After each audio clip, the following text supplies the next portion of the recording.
Excuse me.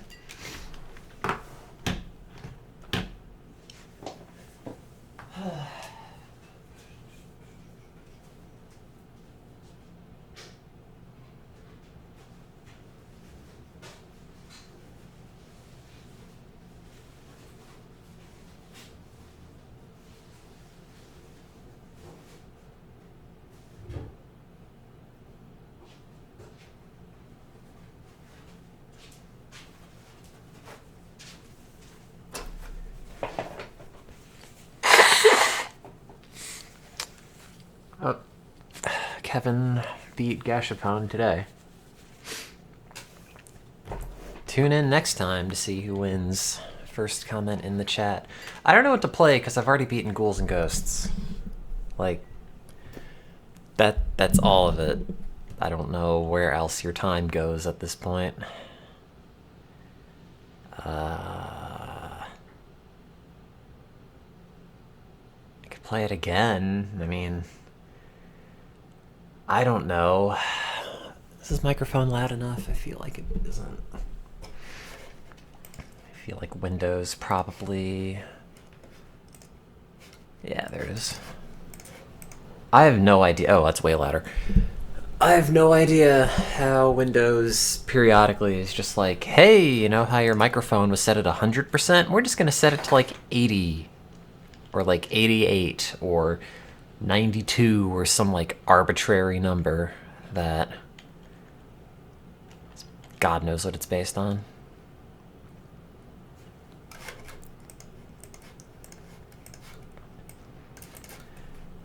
Maybe workout time at some point, but I also just ate, so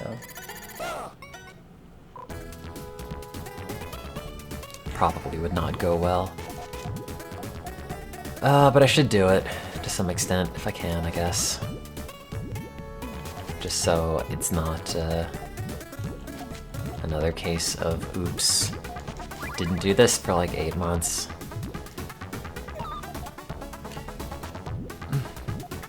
Excuse me.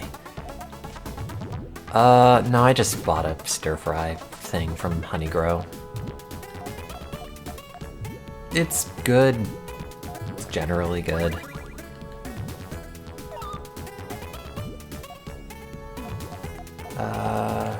Is that gonna work? No. The cinnamon toast shrimp. Yeah, so apparently that thing was just made up, I think. Is the update as of today. And the person who came up with it's apparently a piece of shit, but I've not been paying that much attention.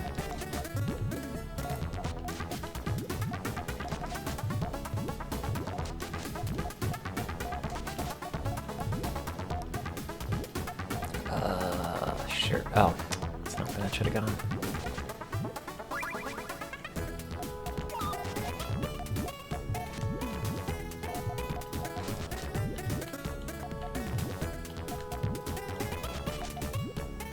I did, however, get dosed up with magic mushrooms yesterday, so that was something.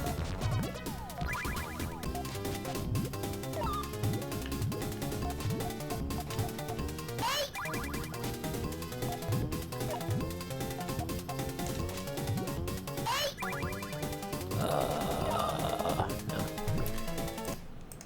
How was that experience? Oh, God, it was... It is indescribable.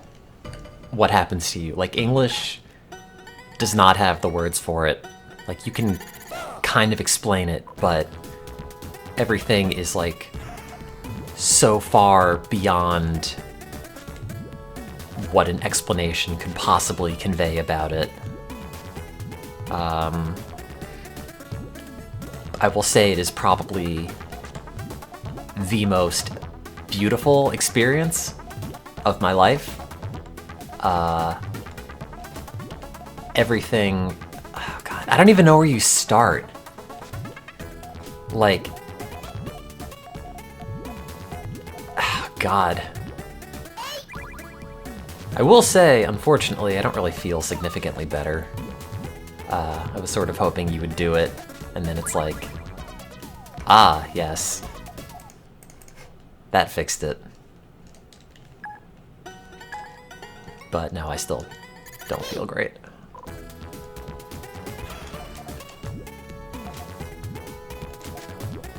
But like, there are multiple phases to it.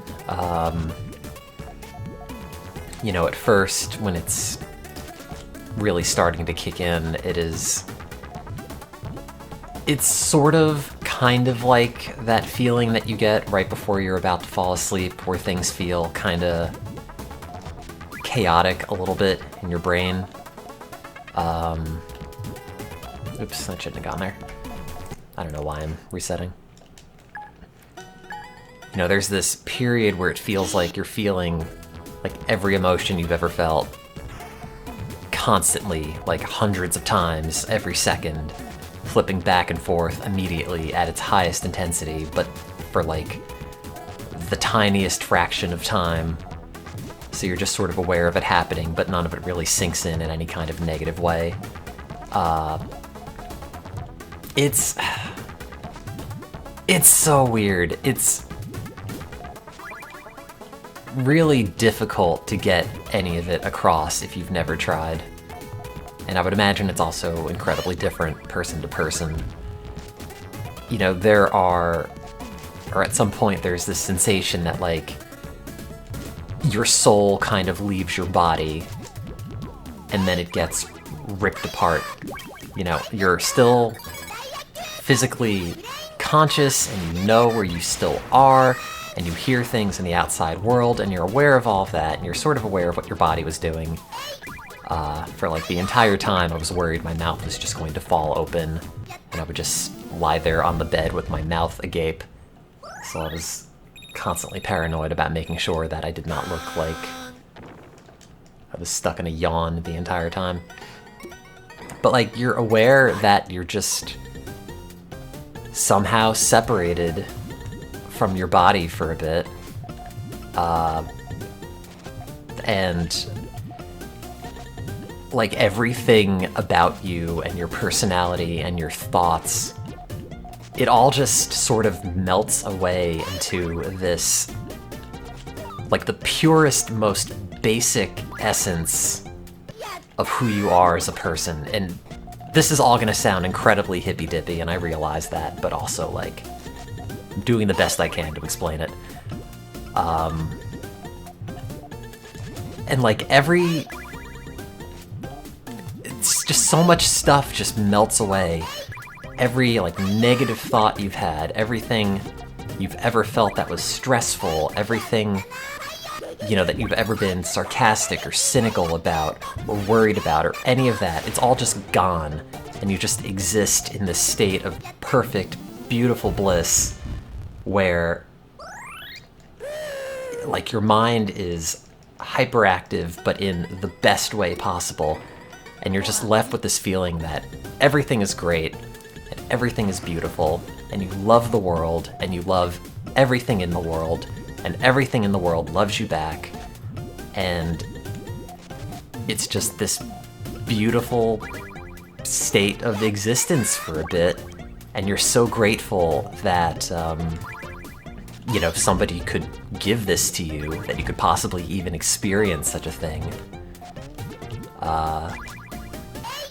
You know, it really just feels like you're transcending yourself and you're hitting some sort of nirvana where, you know, all the things you have ever worried about in your life, it's all meaningless.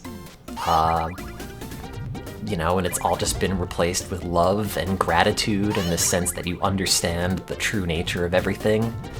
You want to tell everybody about it. You want everyone to have that sort of experience. It gave me a lot of insight into almost like how cults are formed, or like how people have this sense of like religious ecstasy. Because you really feel it. It's odd how spiritual it is, and I'm not like a religious person at all. But in that moment, you know, it really feels like it. And it is overwhelming and blissful in the best way you could ever possibly imagine. Also, all the visual hallucinations are really fun. Like, you feel incredibly tiny in any space that you're in. The room you're in, the bed you're on, it all feels massive in comparison.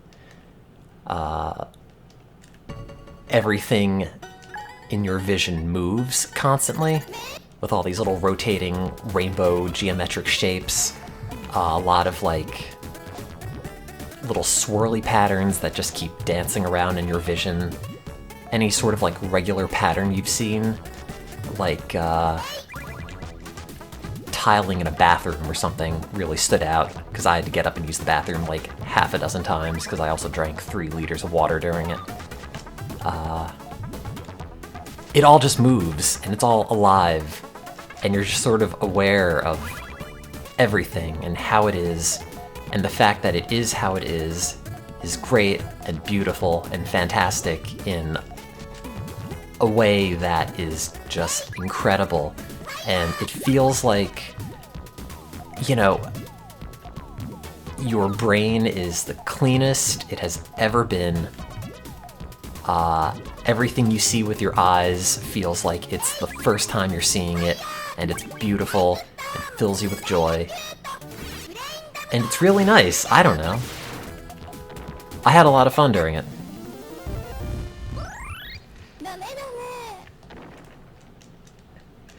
You know, and one of the things that stood out,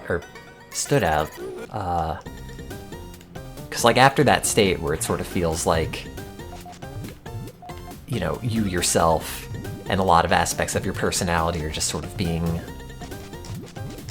ripped apart into just the very base elements of you as a person.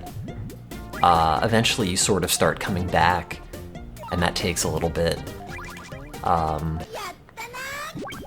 But, like, you know, a lot of the worries that you have and a lot of the stress that you might feel, or a lot of the, like, excuse me,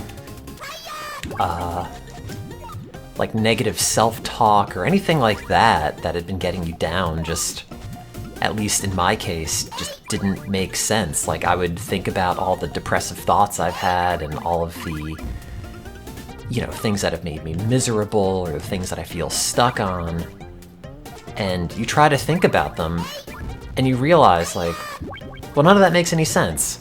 Like, this thought pattern, this thing that I'm thinking of just does not feel compatible with how I am in this moment. And you don't really believe any of it. And it's great and liberating, like a massive weight has been lifted off your shoulders. And, you know, you're just sitting there smiling and then crying a bunch, but only due to, like, just the sheer joy that you're feeling. It's incredible. Unfortunately, now I just feel like I've always felt, unfortunately. I was sort of hoping I would wake up the next day where, you know, oh, well, that was a revelatory experience and now I'm better. And I feel happy and upbeat and whatever. Like, I woke up today and felt pretty much the same as I did prior to being on psilocybin, and in all honesty, was kind of disappointed. You know, I was hoping I would wake up and some of that would have remained, and I would feel, you know, renewed in the way that you sort of feel during the experience, but so far I've kind of just felt more or less the same. Also very exhausted afterwards. Yeah, I'm talking about the shrooms.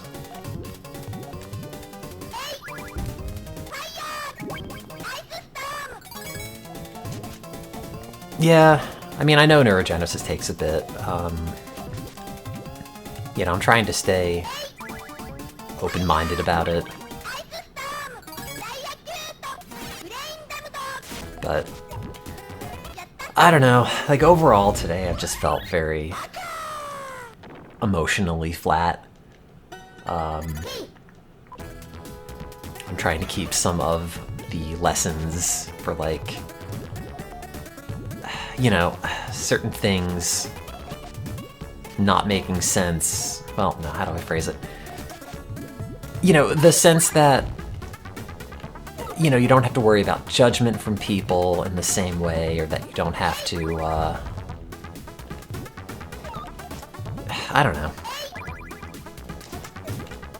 It's really hard to explain, but I think it was at least a productive thing to be outside your head for a bit, and then think about the same things that have been getting you down for ages and ages and ages, and then realize, like, you know, I've been in a place where it doesn't really make any sense, and maybe, just maybe, you know, there is some way out of it, or like, you know, what felt as realistic and logical and whatever else to you for years and years, you know, maybe isn't. But we shall see.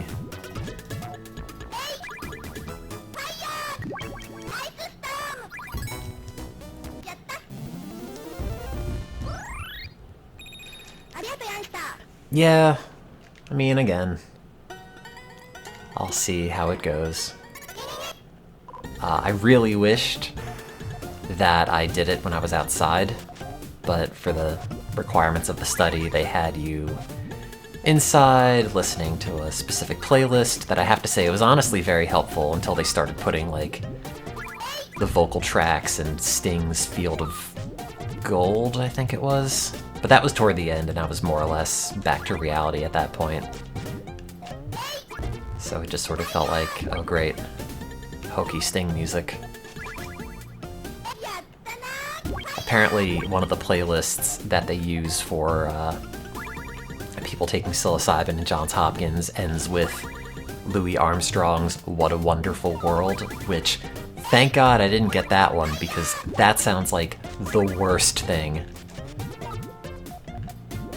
You know, from how it felt being high on psilocybin and then having just Louis Armstrong blasting through the headphones would probably not have gone great.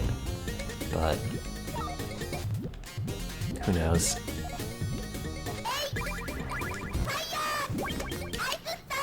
But yeah, it was aggressively positive in indescribable ways. You know, the things that you feel and the place that your consciousness goes are just... It's like it's in another language. There's no way to describe how it feels, really. You know, that was my best attempt, but... You know, it's a place that you go, and when you're there, you understand. But if you're not, you just can't. You know, the weight of what you're able to express in English just does not possibly do it any justice. God damn it. Yeah, I had the shroom trial. That was yesterday.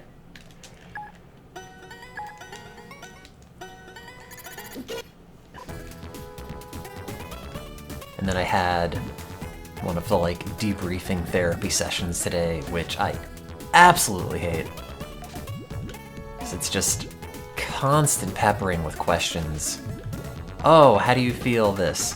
What is it like to feel that? How does that feel? How do you know you're feeling this? Like, I don't know what you're looking to get out of these questions. I don't really have answers. You just sort of know for a lot of this, and... You know... I think having somebody poke at the experience critically and ask you, like, well, how do you know these things you experienced are real or are going to be helpful or something?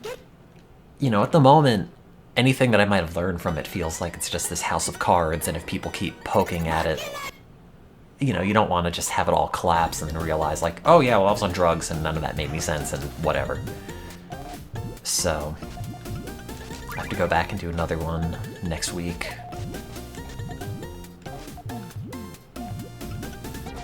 And then another one 2 weeks after that, and then like 2 months or something. No, I got the highest dose. I had 25 milligrams of straight up psilocybin. And the weird thing is, it is this very odd I don't know how to explain it. Like, you feel intensely spiritual and intensely perceptive in a way that you've never felt before, but you also sort of know that, like, in the back of your mind, somebody did this to you. It's like a wholly artificial experience. They gave you pills, you put on your eye shade, they give you the music, and then you just go. And it's weird because in the back of your mind you realize, like, yeah, these are all my thoughts, and this experience I'm having is incredibly profound, but also, you know, someone just put you there. And it almost had this, like, the Matrix vibe to it, where, you know, you feel like you're ascending, you're understanding all these things on a level that you've never understood them before, but then you also remember, well, I just took 5 of these pills, and then zoned out. I would imagine if you're actually just having the actual plant, you know, in a different sort of shamanistic sort of setting, it might resonate differently, but who knows. No, I mean, it's not necessarily artificial, but just this feeling where it feels so profound and so unique and so, you know, I don't even know how to explain it, but it feels so much like a product of your own consciousness, but also you're still aware that, like, somebody put you here artificially.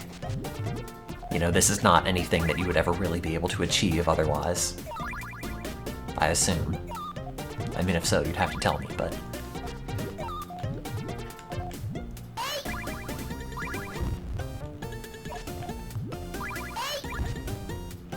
Like, you think everything is profound and you're discovering all these things about yourself and the world around you, but also, again, like, no, this was done to you by other people who gave you these things and gave you this setting and this opportunity to do it. And that doesn't necessarily make it negative, it just adds this, I don't know, strange element to it. In almost like a cyberpunk dystopia kind of way. Also, my god, I had to, again, use the bathroom like half a dozen times. And they just kept giving me bottle after bottle of water, and I would just keep drinking them. And it was funny, because at first, when I felt it coming on, I was like, hey, so I don't focus on this the entire time, can I just use the bathroom? And little did I know, I would be there a lot.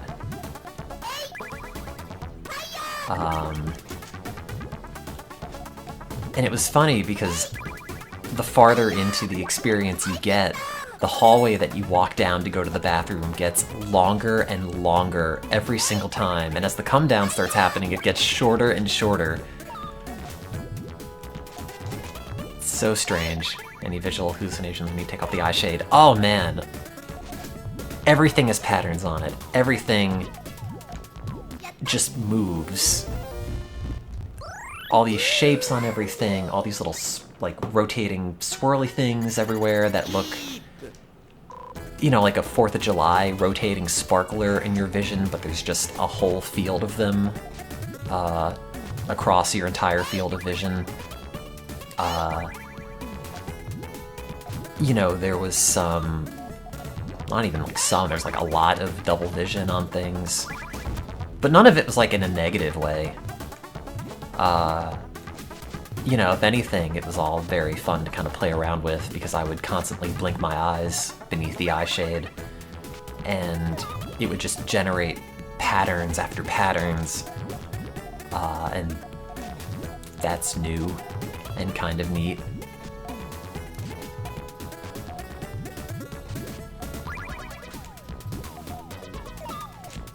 But yeah, I mean,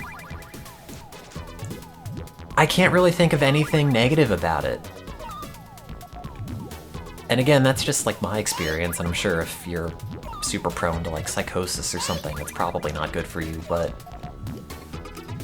you know, it was just wholly pleasant and reassuring and incredible in the best ways you could ever possibly describe it. And there you go, I guess.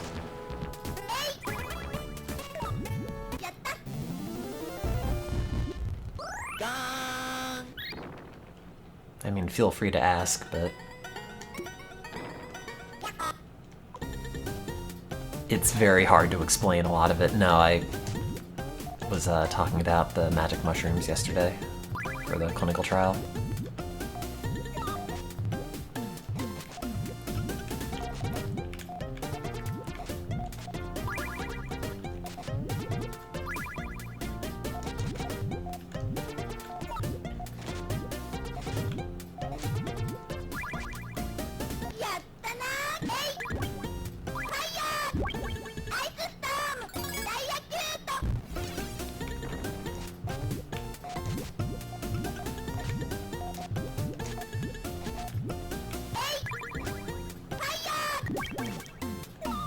I thought that'd keep going.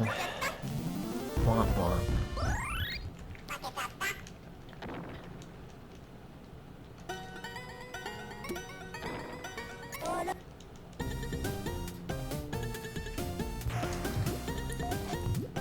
It's kind of a shame, though, because there really is this point, like, after the most intense, like, soul-rending parts of the trip, but before you kind of come down and feel mostly normal again, where you're just left with the sensation that everything is great and everything makes you smile and you're just sitting there grinning. And God, if you could just, like, bottle that feeling and pop it up whenever, that would be great. World's most blissful existence. Oops, gonna lose.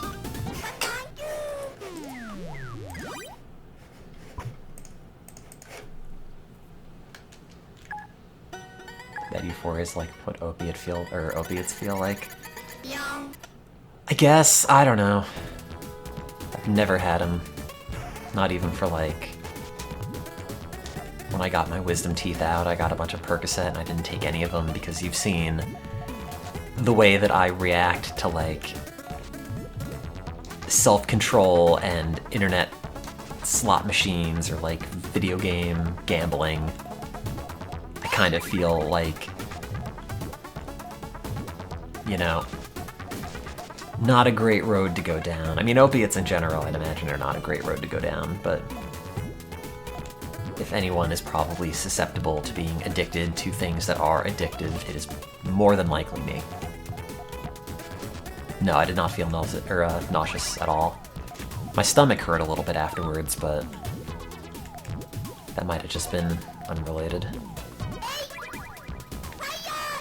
Again, there's really, like, nothing negative about it. I didn't feel sick, I didn't feel anxious. It was just the purest sense of bliss and satisfaction and comfort that you could ever possibly imagine. And then multiply it 100 times. Yeah, they asked me what I wanted to eat afterwards, so somebody went shopping and brought a couple snacks. I mean, nobody tried to guide my thoughts. It's very weird because I'd imagine everyone's brain is like this to some extent, but like, you know, I have this running monologue in my head almost all the time for pretty much everything. You know, that's either commenting on myself or commenting on the world around me. And the tone of it just shifted. And it is bizarre because all of a sudden, you know, it's telling you things that you've never thought about before. It doesn't even feel like a voice that's the same one in your head anymore. Like, it's familiar in that same sense, like, oh yeah, well, I know what that's like. You know, I'm used to hearing this in my head a bunch, but, you know, it really took on this almost, like, spiritual guide kind of sense that I didn't think would happen without any sort of external prompting. but it just went and did its thing. And, you know, drugs, they're incredible, I guess. And there's a lot we don't know about consciousness, I suppose. But, man, what a thing. Is my internal monologue still positive? It's not the same as it was when I was having the psilocybin. It's mostly back to how it always is. The only difference is that I feel like it's... excuse me. Less worried and more sort of self-assured.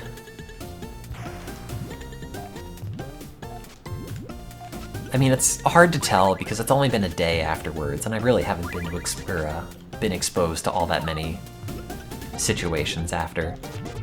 You know, had the drugs, came home, stayed in my apartment. That's kind of it. So,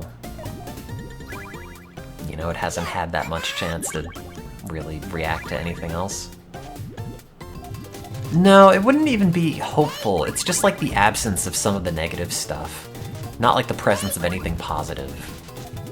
Or anything, you know, more positive than would otherwise be there.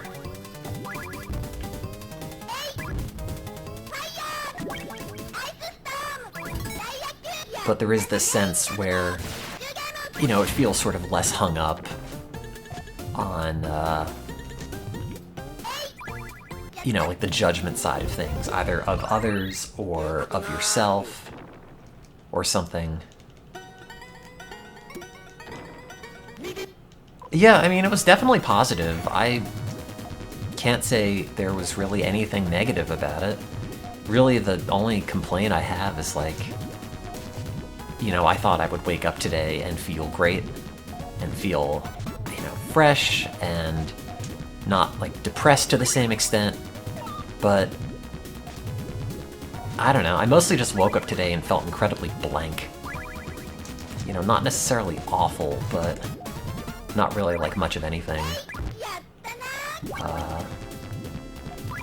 That's still sort of how I feel, but that's also not like so radically different than how I usually feel that can honestly say, you know, it's induced by taking psilocybin or just from, you know, that's how it normally is when you wake up and do stuff. You like that blank feeling. See, I'm just kind of disappointed by it just because I was hoping that you'd wake up and realize, oh, I'm not depressed anymore. You know, that's gone. But it's not, really.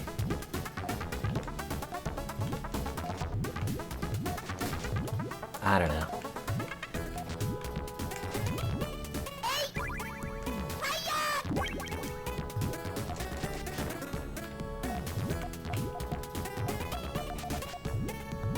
I mean, I thought there would be some sort of, like, pleasant afterglow where you just feel good about yourself for a few days after.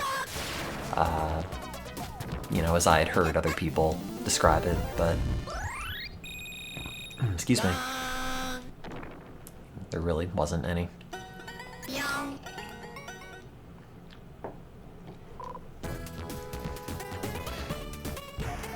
I don't think it's that all your neurotransmitters get used up. Because that's how, like, ecstasy works, right? Like, it dumps all the serotonin that you have stored up, and you just sort of use that up, and then you have to build it up again over the next few days, weeks, whatever. You know, psilocybin just... That's right, MDMA dumps. Psilocybin just mimics the action of serotonin and activates the receptors a bunch. It doesn't really, to the best of my knowledge, impact your endogenous levels of serotonin and the signaling that is generally involved in.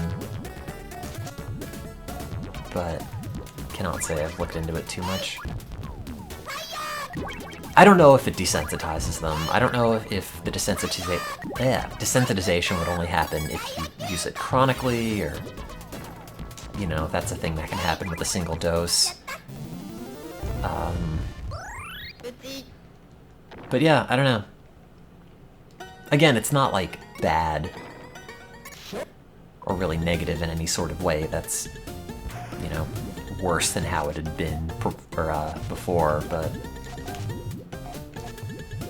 if I woke up and felt fantastic, I'd certainly not be mad. I did try shrooms. You missed me talking about it. I mean, I'm still talking about it, but the general rundown of how it was like, it's kind of a lot to explain again.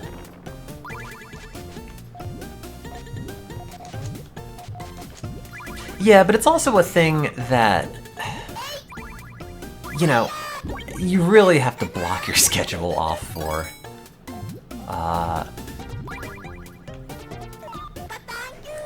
Like, I would say it's fun, but not like fun in the way that, like, you're having a bad day, let's go do this, and then you'll cheer up. It's like, it's an investment, I think. So, you know, I'm absolutely open to doing it again at some point in a different setting, and, you know, not having to then go and do a bunch of therapy afterwards, talking about, like, well, how do you know that you feel better or worse? And what does that feel like? What's it like to feel blank? What does stress feel like? And just, you know, have whatever happens, happens, and, you know, sit with that versus having to try to explain it to somebody. But, you know, the clinical trial is a clinical trial, and it has its own requirements, and it has its own goals, and its own questions that it wants to answer, so just sort of play ball with that. But at least I know what it's like. Oh, there we go.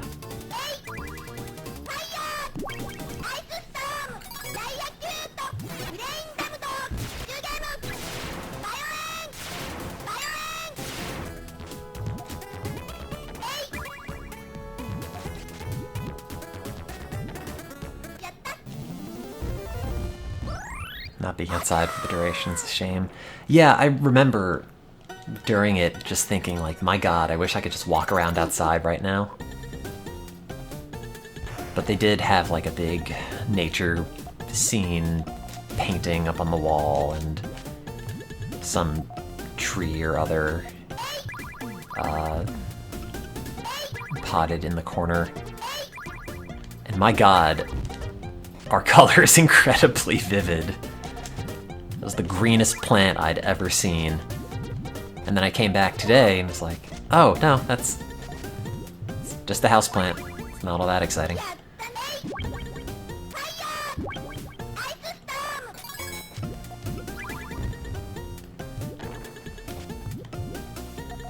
Oh no, I realize, like, people who aren't depressed don't feel like that all the time. I realize that's only a state that you can get to with, you know, drugs or who knows what else. You know, not something that I can reasonably expect from my brain. But any sort of benefit would be appreciated. That being said, if you could stay in that blissful state forever, that would be pretty good. It was 25 milligrams. 25 milligrams per kilogram is too much.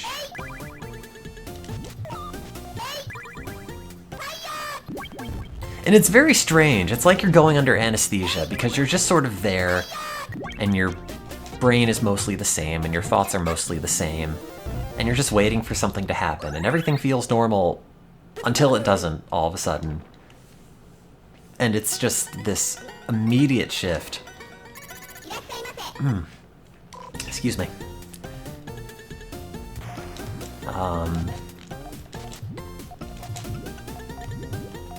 But yeah, hell of a thing.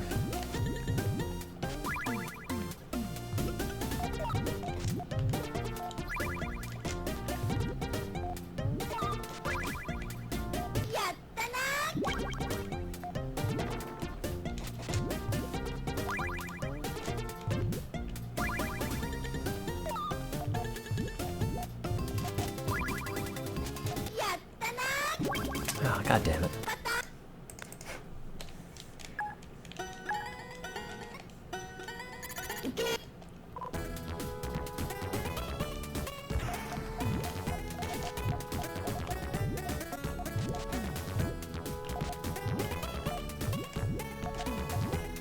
It's also very strange because they just dispense the psilocybin out from, like, some generic pill bottle.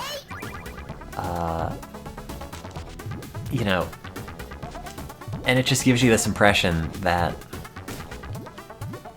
you know, you sort of wonder, oh, well, it just makes it feel so normal. Like, it's just medicine that you take. Except in this case, it does a lot. And also, you know, criminalizing it seems very silly in retrospect because, you know, as long as you are not operating heavy machinery, and I can't imagine you'd ever want to, on shrooms, then, you know, have fun, I guess. But also, I'm just saying that with hindsight from it being a very positive experience overall, so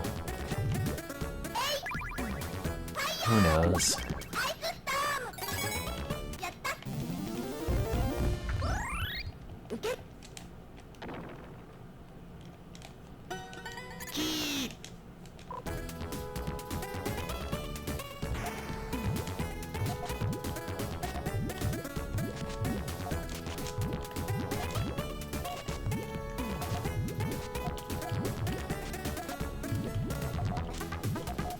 You'd be feeling great when you accidentally run someone over in the excavator. Excavator, even. Eh. What am I doing with this chain? Get rid of that. Yeah, and then you'd just be hit with the sense that, like, wow, what just happened there is beautiful. And that would probably not go over great with your defense attorney. No, you wouldn't understand! In that moment, it was truly a beautiful thing that I did when I ran that man over with this giant piece of construction equipment.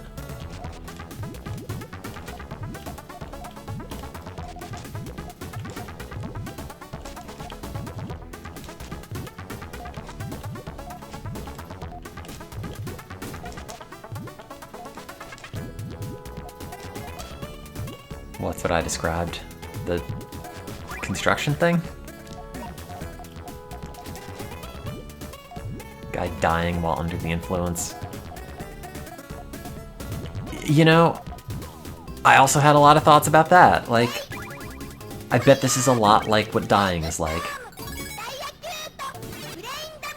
That same sort of just dreamlike sensation of having parts of you just slowly disappear, except it's just incredibly blissful. Which I guess is why they give it to, like, cancer patients and people that are terminally ill and then found that it improves their outlook and acceptance of death, because you know, you sort of feel it. I assume. I mean, having never died, I can't really tell you, but...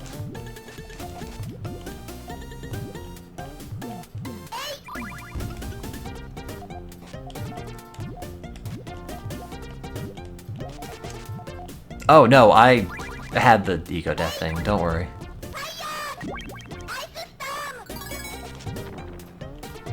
Been there. Done that.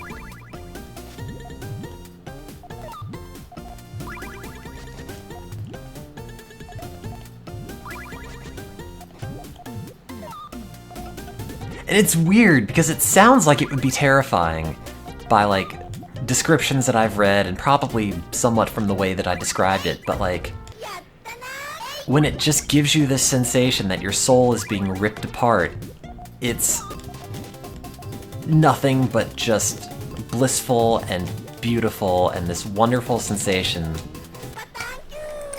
where you're just broken down into just your most basic awareness. I don't know. It is so hard to explain.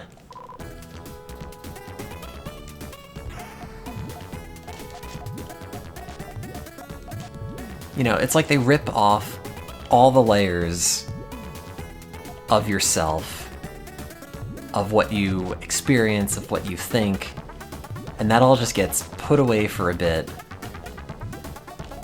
And like, while your soul is just on full display, it is just being inundated with the most positive possible feelings of compassion and love and understanding and joy and bliss and all of that, and it is just so wonderful.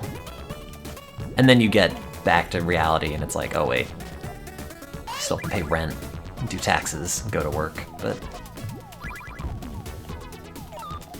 for that brief period of time, it's like, you know, you have achieved nirvana and you cease to be, and that's totally okay, because the rest of it doesn't matter for a bit.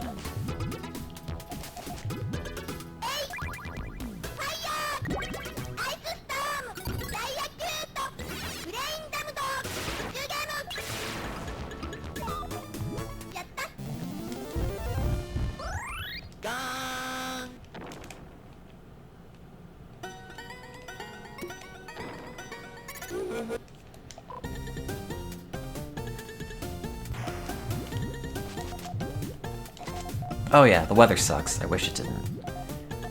It's been raining all day.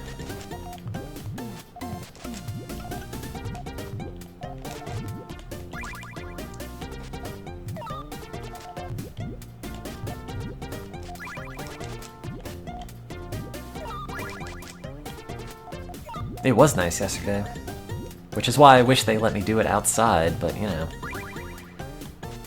What the trial people want is what the trial people get, I guess.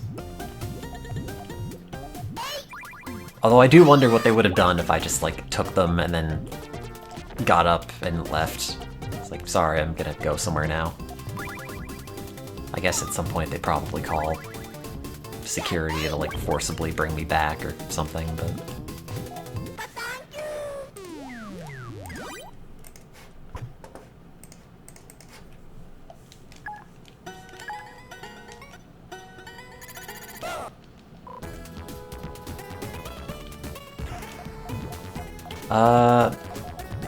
I listened to music, I went to the bathroom half a dozen times. That's mostly it. Like, I would take the headphones off periodically and then try to, you know, talk to people about what I was experiencing. Because it all felt so profound and important that other people know. And they would just be like, oh, that's really interesting. Now, just put the headphones and eye shade back on, and... You know, I sort of thought, at the time, it was because, you know, they didn't want to listen to a person high on drugs babble about stuff that they could never possibly understand. But, you know, she ultimately made some other comment like, you know, let's make the most of this while it's still in you, and kind of realized, like, yeah, I guess that's fair.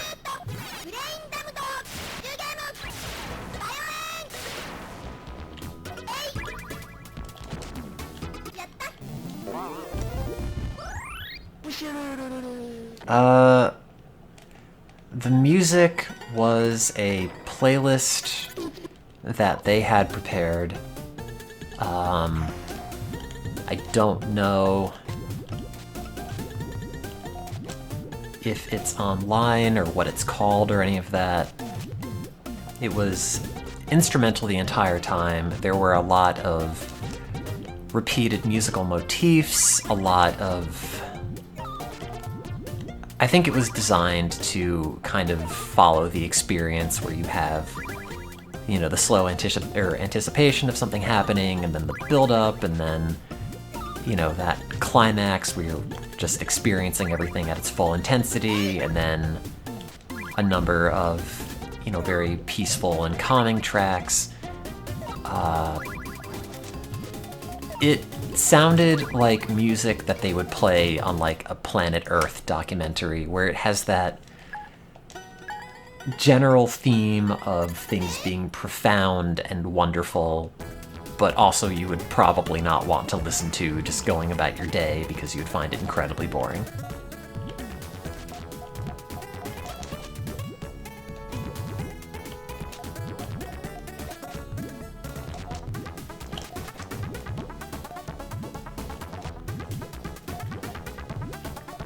Try my hand at being David Attenborough? No. I did not.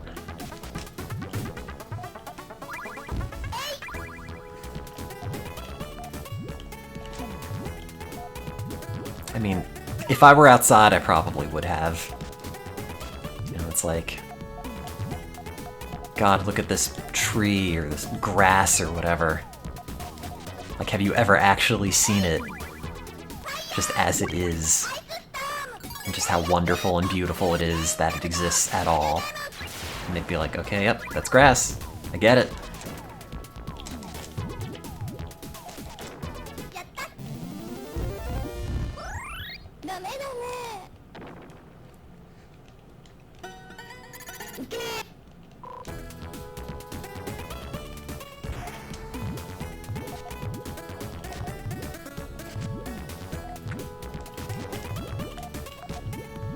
Explain sharing what I mean by the soul dying.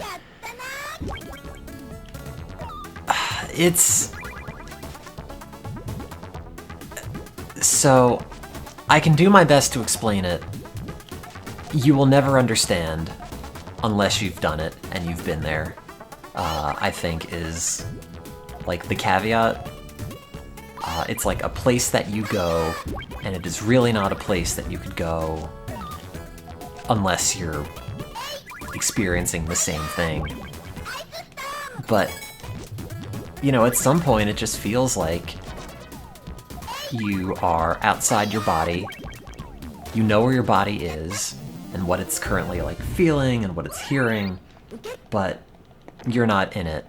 You're somewhere outside of it. And for me, I felt like I was somewhere underneath, looking up at myself.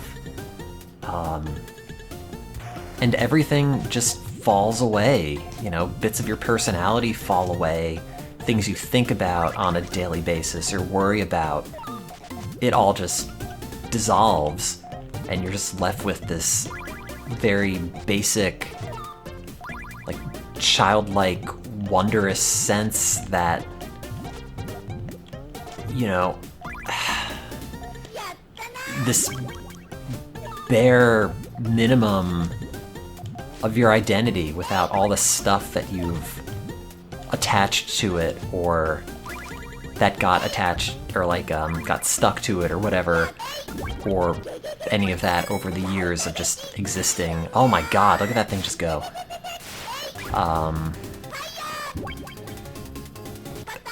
You know, it all just stops. And, you know, you don't really... You feel less like you've ever felt like yourself before. How do you explain it? You feel less like you've ever been before, but more like you are, truly, at the same time. And it's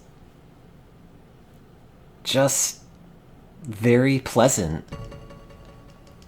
You know, there's nothing to worry about, and everything you think about is just beautiful by the sense that it exists, and that's enough.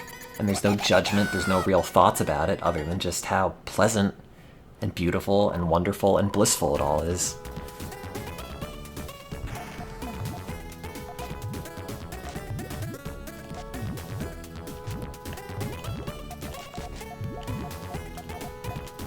Yeah, you know, it's just the bare minimum of you existing. So much that, like, you know, you still have a perspective, you're aware that things are happening, like, to you and around you, but, like, there's no one home to comment on it. You know, the thoughts are just being given to you by something else, and they're all just pleasant and wonderful. And you're not there to interrupt it or to say anything about it or anything. It's just, you know, it pulls your soul out, takes all the unimportant parts out, and then just constantly throws great feelings and the sense that you understand more about the world and yourself than you've ever felt before.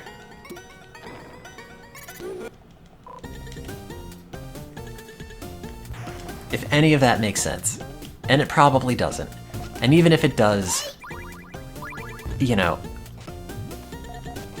it really, any sort of explanation just does not do it justice. You know, it is indescribable. And it's very funny because you're just lying there in bed, having all these profound thoughts, and having your consciousness be so radically altered. And then you remember, like, oh yeah, there are two psychologists just probably sitting here watching you lie in bed and not really thinking much of anything is exciting or interesting to watch about any of this.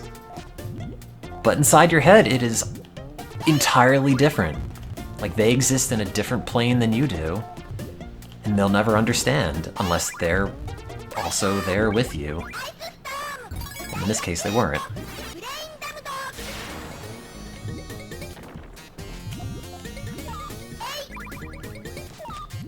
Does that sense of knowledge carry over to now?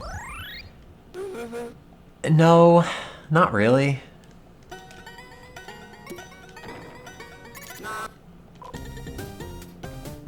I mean, I feel pretty much the same that I felt prior to doing it.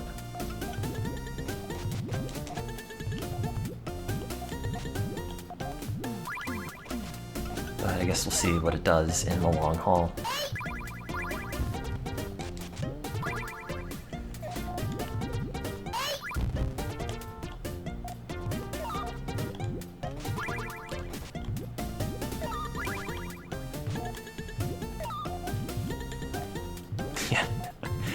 I mean, I've done my best to explain it, and again, it's a place that you go, and it's in a language that is not English.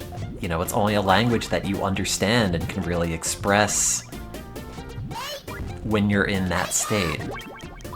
Because other than that, words just don't do it justice.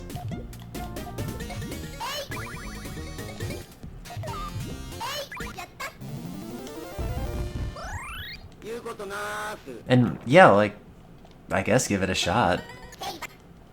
You know, if it seems like it's something that would be interesting and you don't have a history of, you know, going into uncontrolled psychosis or are, you know, dealing with schizophrenia or something that, you know, might react very negatively to this sort of thing, then, you know, if there's an opportunity to do it, and an opportunity to do it safely, like the clinical trial that I had, you know, go for it. And the clinical trial that I have is also being run in multiple other hospitals and states and everything, not just in Baltimore, or not just in Maryland. So you might want to pop into clinicaltrials.gov and search for psilocybin studies if you're interested.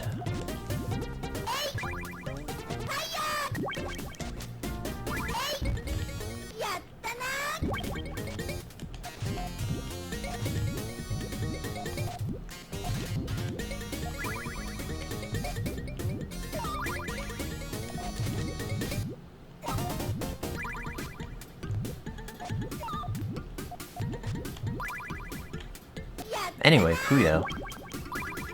I'm bad at it.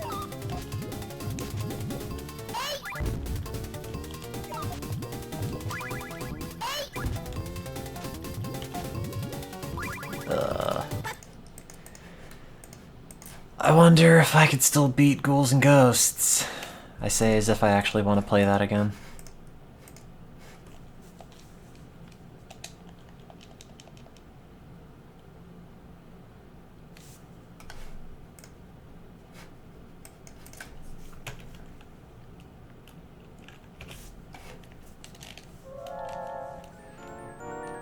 I might ring fit later, but I just ate sort of recently, like an hour ago, so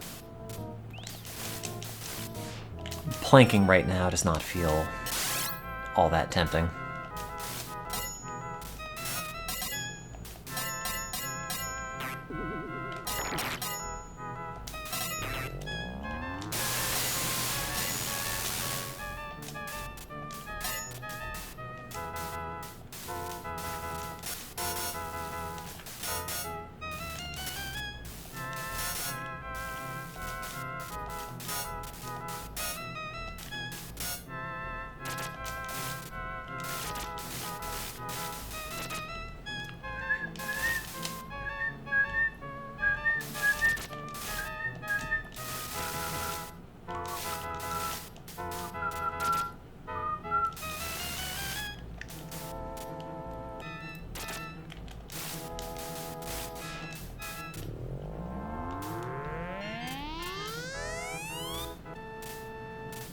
I'm assuming this doesn't...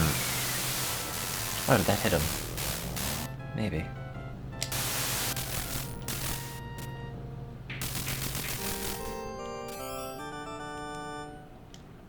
Gotta make your butt look good for when you have an out-of-body experience from below. Yeah, maybe.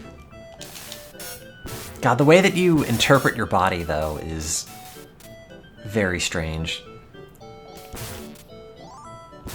But in, like, almost exclusively positive terms.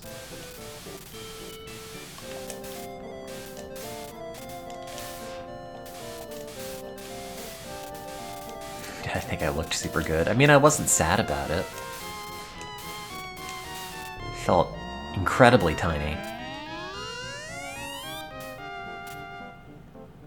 Which I guess is nice.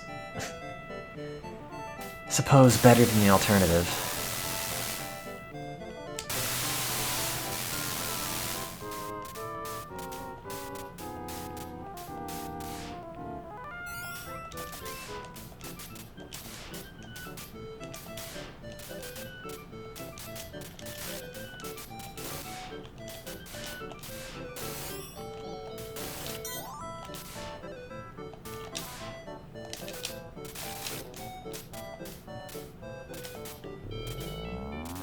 Well, at least this run's shaping up to be okay.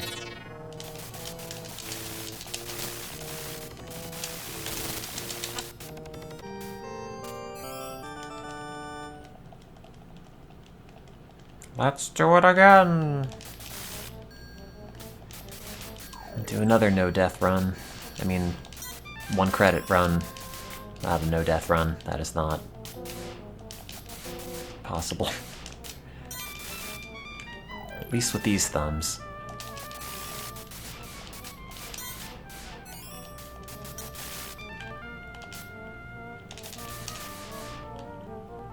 I don't know how long it took. I didn't record it.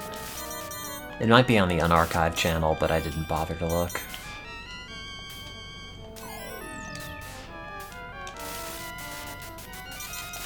Also, they warn you against staring, at yourself in the mirror, which I did intentionally avoid doing, but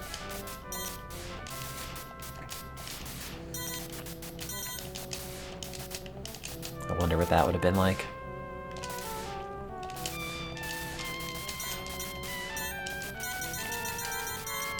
Like, the brief glimpses I got, I was, you know, happy with. And I wore extra flowy clothing, which I have to say, good choice me, because that really helped.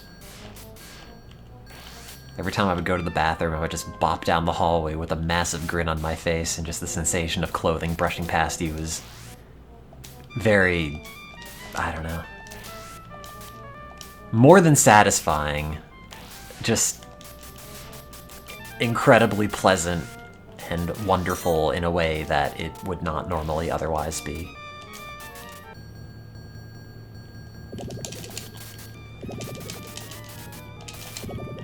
Your face gets misshapen very quickly. How would I know it's different then? Ha ha ha ha ha ha ha.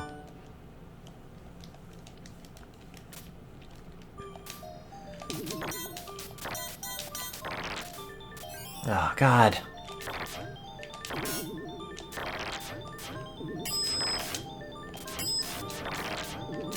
Oh, Jesus. Yeah, I was in a clinical trial for psilocybin and treatment-resistant depression, and I died. Oh, God damn it. Why was I not going? That's fine, whatever.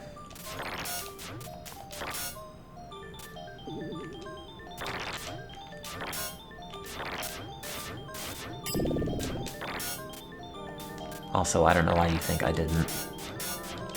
Go away. Play Ghouls and Ghosts on shrooms. Yeah, we'll see how well it works. Like, the day after, I feel pretty much the same that I usually feel, but I'm glad I tried it. You know, as a shared commonality of the human experience. You know, I'm glad I could feel how it feels to be on shrooms.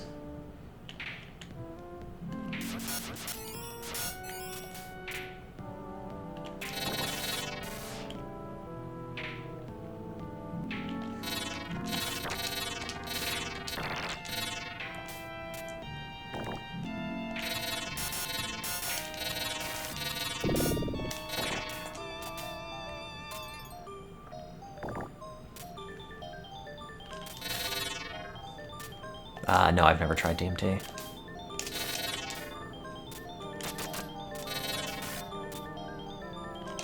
Oh yeah, no, the experience itself was incredible and indescribably beautiful and blissful and everything.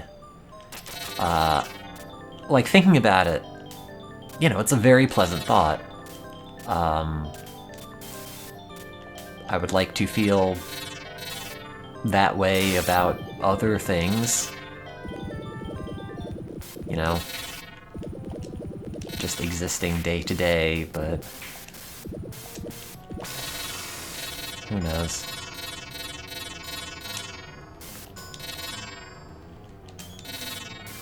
Oh, they're not spawning in. That's good.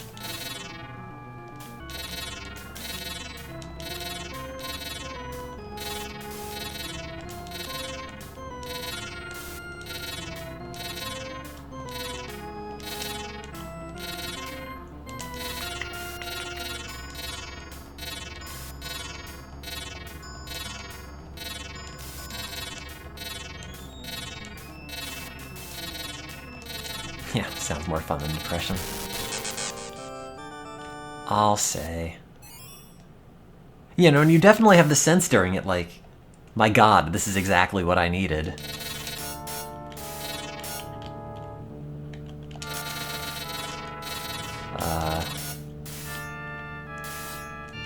You know, even if it's only something that happens for a couple hours.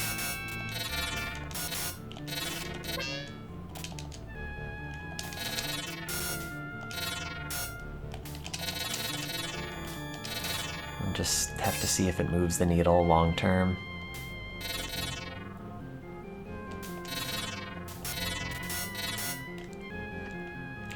Yeah, I guess. I mean, I kind of have the opposite feeling sometimes about it. Like, wow, that was great and insightful and meaningful and wonderful. But also, you know, I was under the influence of drugs, so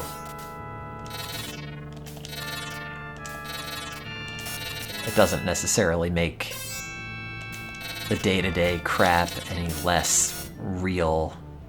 You know, if anything, it's just you have this knowledge that, you know, that was a temporary induced experience that is probably not emblematic of what life is like as a whole, but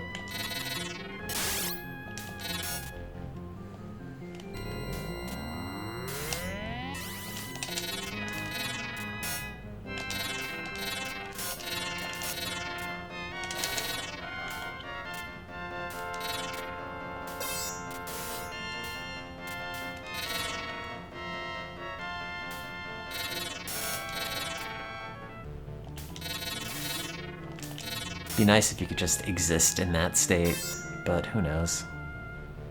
All your thoughts are a result of what's happened to you as a person. Yeah, I could see that.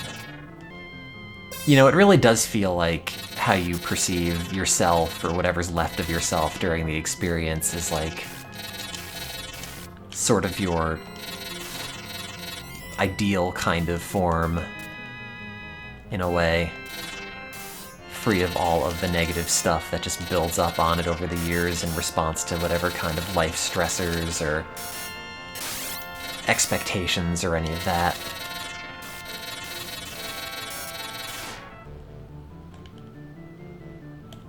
It was an incredible experience. I loved it.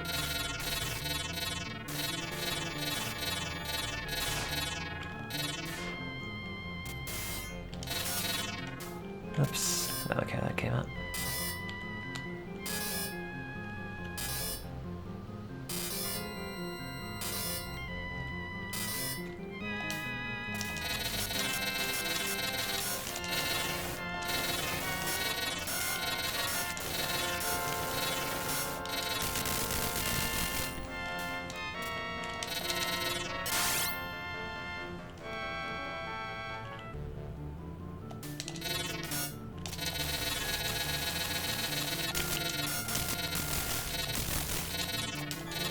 And it's still very striking to me just how, you know, spiritual the whole thing ends up feeling, even if you're not at all religious or generally spiritual or have any sort of connection or belief in anything supernatural or any of that otherwise.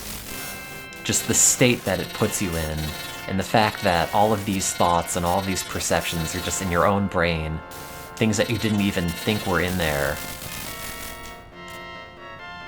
It's, you know, really something new, but I don't know. It doesn't, like, give you any sort of, or at least didn't give me any sort of, like, insight on, like, religion or any of that. Sans, like, okay, yeah, I see that this is a feeling that people would probably strive for. But, you know, I don't think it's going to change any sort of involvement or belief in anything other than just, like, human experience, and I don't know. So much of it is just very weird and indescribable, but not in a negative way.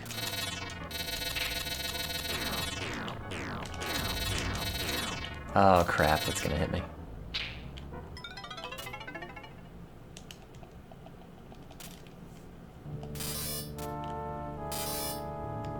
But yeah, just like all of that, I guess, is in you, and maybe in every brain. And that, you know, that sense of connectedness and spirituality is just a neurological thing.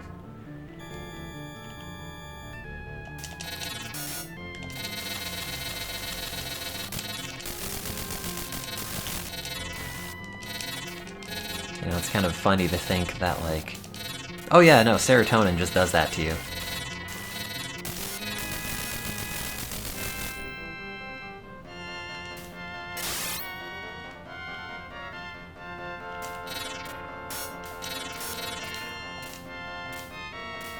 You know, like, evolutionarily, who knows what the point of it ever would have been, but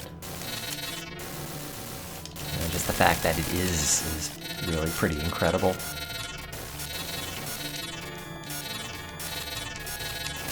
And consciousness as a whole is God. Some of those, like, unanswerable questions.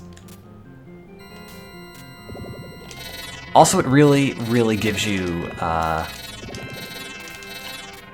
you know, the sense of, like, sympathy and understanding for people that, you know, have experienced psychosis just due to mental illness or whatever else that's not induced via drugs or something that they're able to control, because, you know, when you just have your thoughts not really be yours in a way, but also at the same time somehow being more you than they've ever been.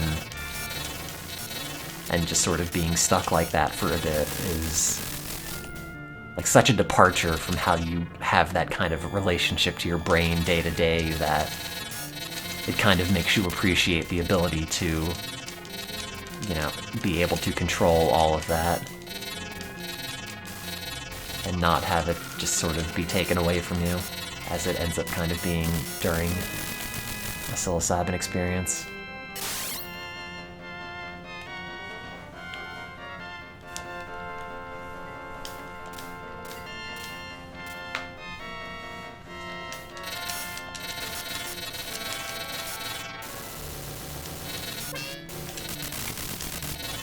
I mean, yeah, I could definitely understand it. But I'm also very thankful that none of the things that I had were, like, persecutory or any of that. Because there was a period where I was just very worried about what the therapists were going to think about me, or, you know, anything that I was doing, any of the motions I was making, or not making, or all the times I had to go to the bathroom. But, you know, for me, that all just sort of went away, and then you're suddenly not afraid of judgment from anything, because it's all just wonderful out there, and you love them, and they love you, and, you know, it's very freeing. But, like, if it had gone the complete opposite way, and you were full of anxiety, you know, I could see it being horrible. Just, like, uncontrollable, anxious everything. It's gotta be hell. Why did they give me so much water? I was thirsty and they had a fridge. They had, oh god, what was the brand? It's the one in the slightly weirdly shaped bottles. But, like, fancy.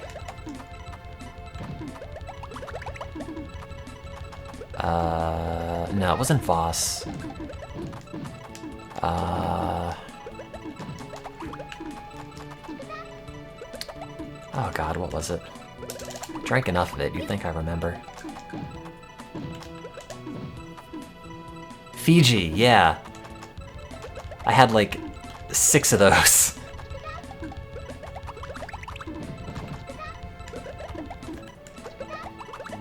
And then went to the bathroom like 6 times, so. But it was not at all, you know, a hindrance or a negative sort of thing. If anything, it was nice to sort of get up and walk around.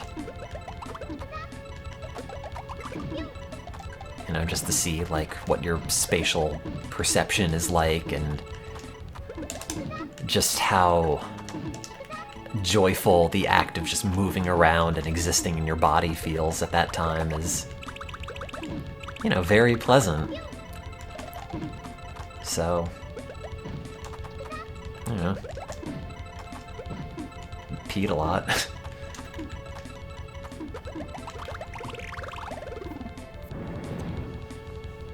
Is peeing any different?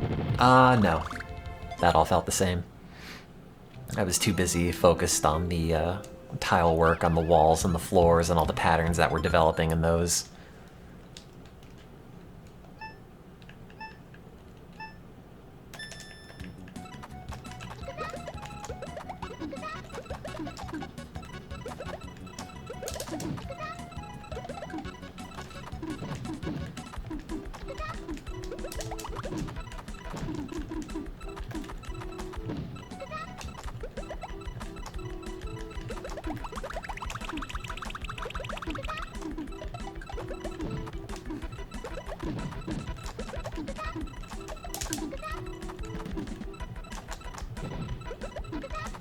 Yeah, sorry it's not more interesting, like, oh, I was peeing green or anything like that. No, I wasn't expecting, like, any euphoria or anything attached to going to the bathroom.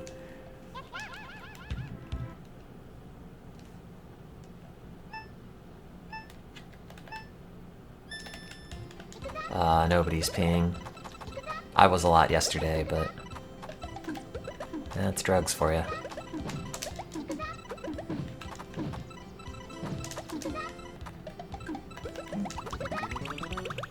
Excuse me.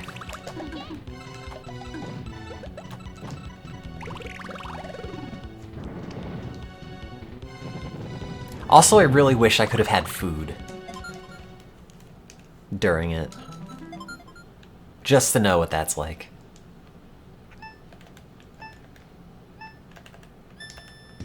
I don't know if I would have puked. I didn't feel any sort of nausea, and I think it's sort of different when you're getting, just pure psilocybin in a capsule versus having to eat the mushroom itself.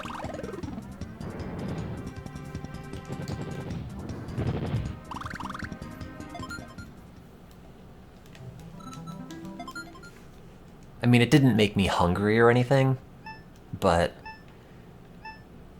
just how heightened every single sensory experience was, I bet food would be incredible.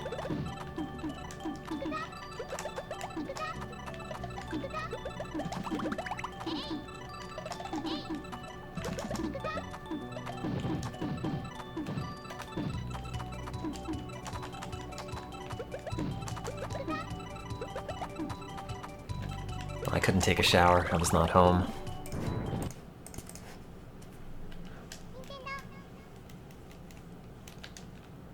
Maybe next time.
Anyway, what's up, chat?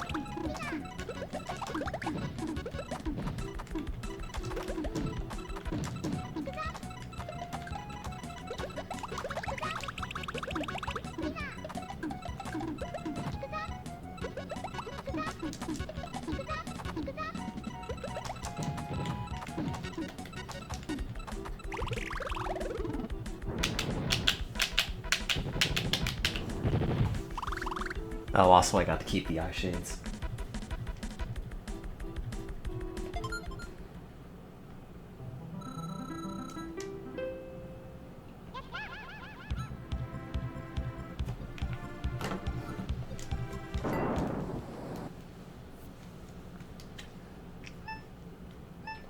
Nothing as interesting as tripping on psilocybin. Yeah, sorry. It's true.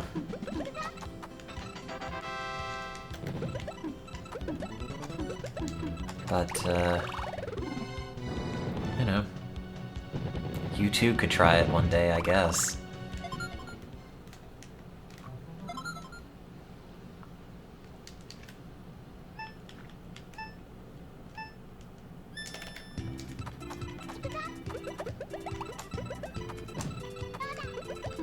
You know, like, as an experience, I think it's, you know, definitely worth trying at least once. You know, it's like a roller coaster for your brain, but an incredibly meaningful, indescribable roller coaster in only the best possible ways. How many years until psilocybin-derived antidepressants hit the market? There are some groups that are trying to get FDA approval and patents, disgustingly, on the idea of using psilocybin in conjunction with psychotherapy as like an all-day thing. And some of the patent stuff includes like, oh, we're patenting the idea of having psilocybin being used in conjunction with like a room that has muted colors and soft lighting and whatever. You know, it's like somebody trying to patent the idea of having a therapy couch.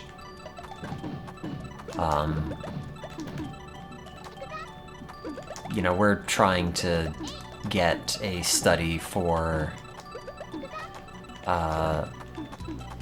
psilocybin with a... we're trying to convince people that a study with psilocybin using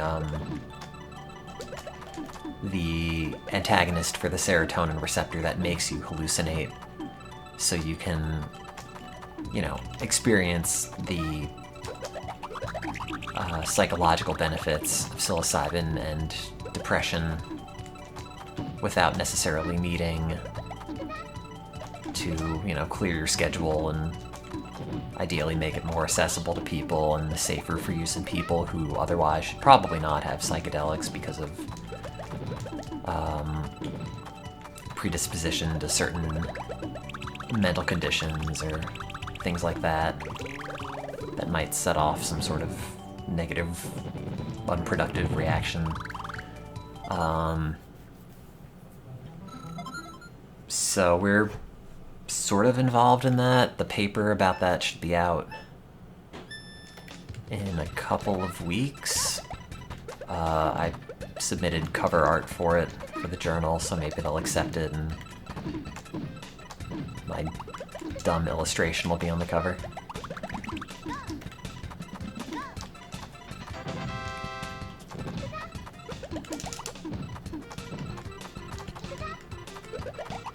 I mean, it's not... It's fine. I'm not an artist. But... You know, before I had the psilocybin myself, I tried to make some sort of cover art for it that maybe the journal will accept. No, it's not MS Paint. It's... Is it this one? Yeah, it's... Don't judge it too harshly. I know it's not anything special. But that's a stained cortical neuron in the background that I turned into like a fancy mandala pattern, and then I drew the mouse in the front and the little mushrooms in the body and all that stuff. So, you know, maybe that'll be on the cover of the issue. I remembered I had a drawing tablet and then spent some time on that. But I do it differently now that I've experienced it. So the worst thing is that, like, no. Probably not. Because you do have that sense that, you know,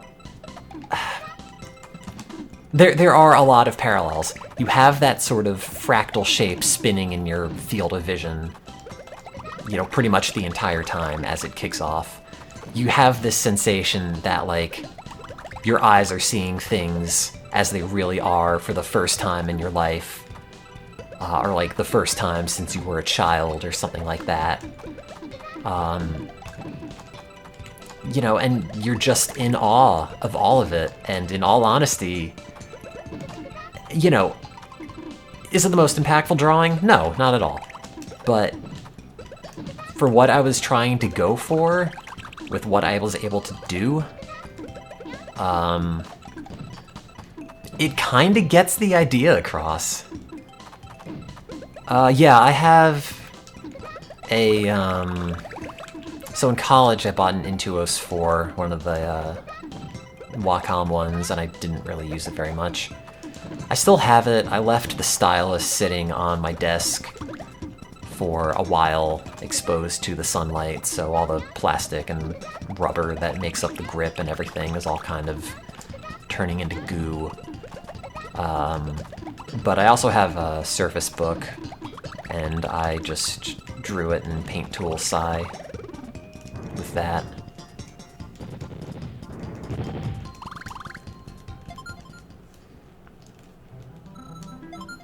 I don't use it for like the hold-on screens or anything, but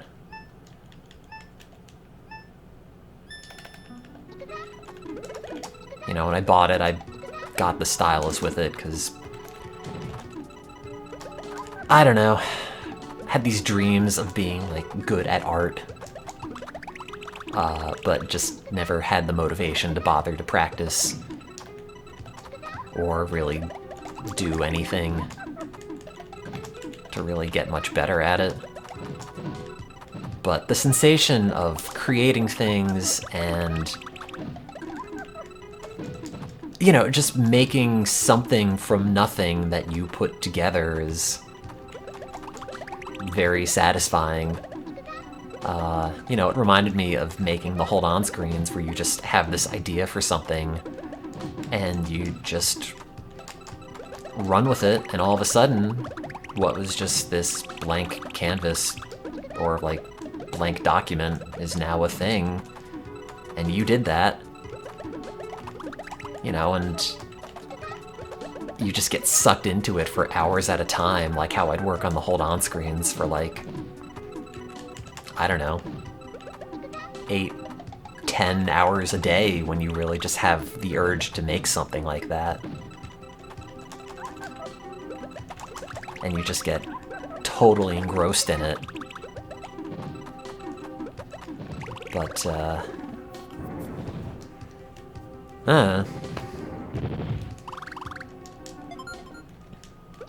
I don't think it's ever going to be anything other than just like, oh, well, I want to make this for, like, the stream or for some sort of little illustration. It's not like high art or anything, but, you know, it's personally very validating to do.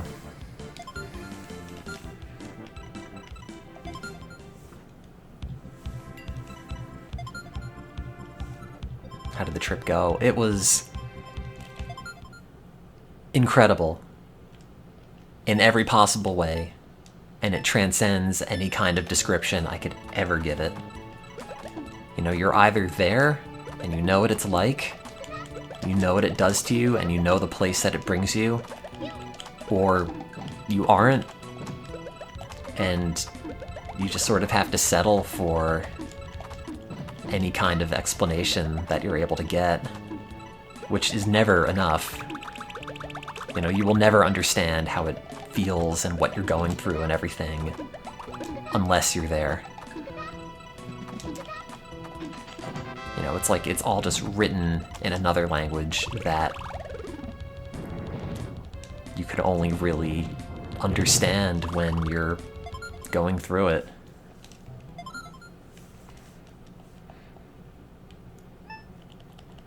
But it was just wonderful and blissful. Everything about it was beautiful, and glad I did it, even if it doesn't necessarily fix my depression in any sort of meaningful way.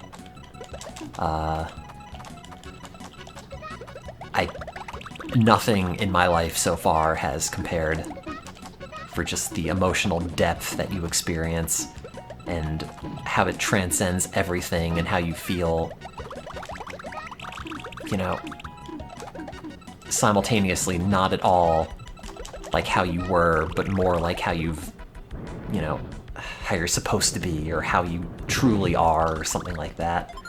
And it all sounds like hippie nonsense, and I realize that, but when it's happening, you honestly, truly believe that it is incredibly meaningful and incredibly impactful, you know, and you've honestly stumbled onto something incredible, and you're just so grateful that somebody could have given you that experience.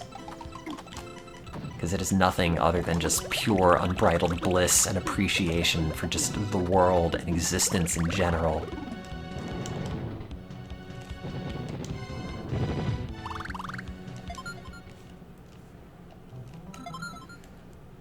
Yeah, they had a playlist that I listened to. That I experience a different language in the form of actual characters.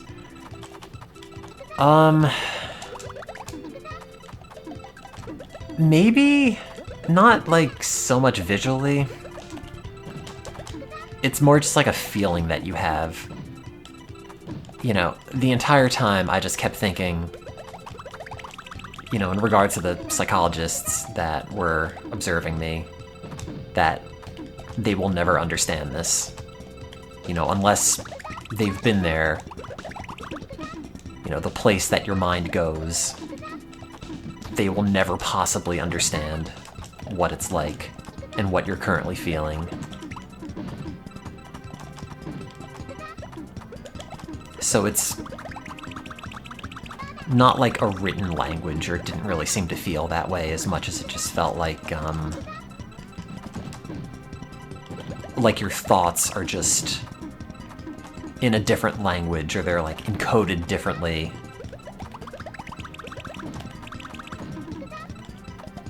You know, unless they have somebody who can show them what it's like, or, you know, something like that, they will just never, ever know what it's like. And again, I'm sure it was also, you know, super unique to me and personal and all that stuff, so maybe next time, if I ever do it again, you know, it won't feel like that at all, but who knows. Maybe. Honestly, I'm tired of people on the internet talking about DMT. I see it and my mind immediately checks out.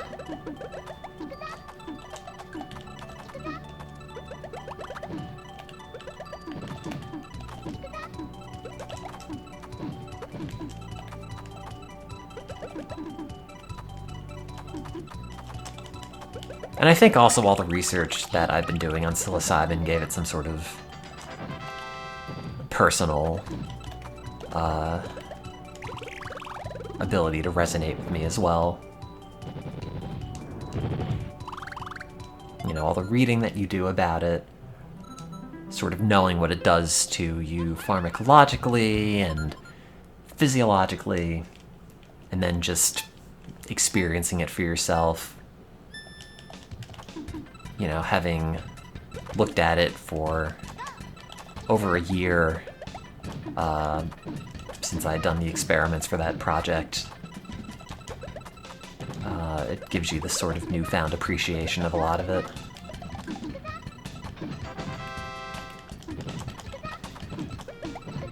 Which probably enhanced it somewhat. Oh.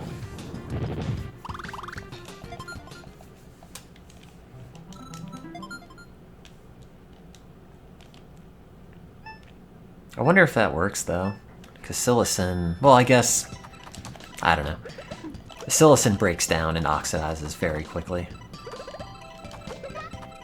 We tried washing it on to brain slices, but it never did anything because it just falls apart very, very quickly. It doesn't even really have any time to act in the brain slice.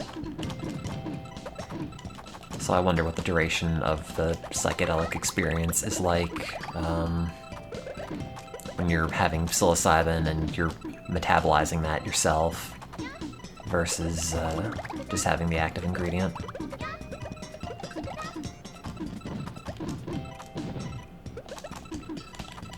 Sorry, I'm not a chemist. You have to use, like, normal names for things.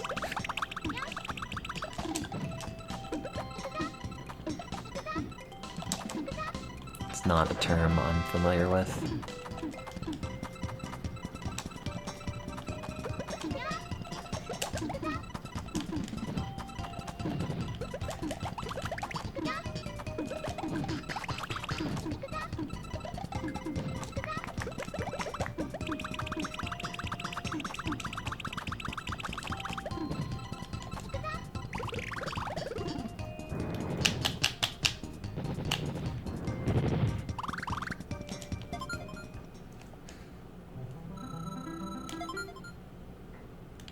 Reading back in the chat, would I say I had a stone feeling on it? Like being wildly impaired. It is nothing like that.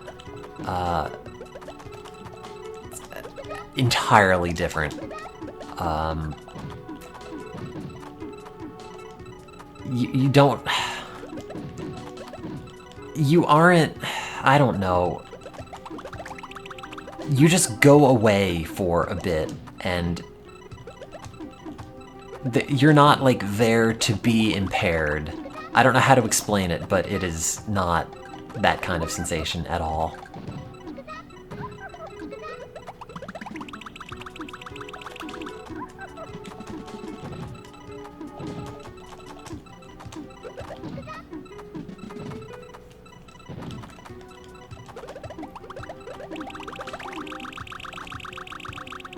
You know, like, if I tried to do something, I'm sure it would be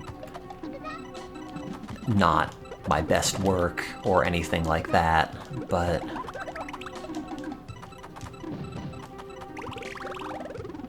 you know, or at least from my experiences and the dose that I was given, you just sort of cease to be, and you know, the concept of being sluggish at something or feeling kind of out of it just doesn't even register because there's nothing there to, like, experience any of that. Like, when I got up and had to pee a bunch, I felt wobbly, had trouble putting my shoes back on, but, like, mentally, I just felt fantastic.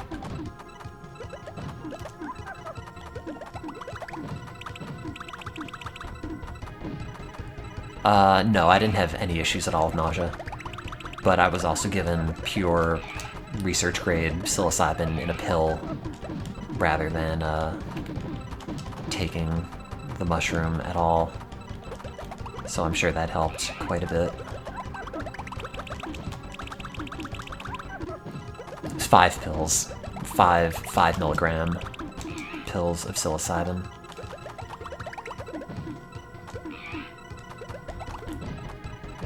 And it's really a shame that it's as controlled as it is, because A, honestly, I feel like in my case it was harmless and fascinating and insightful.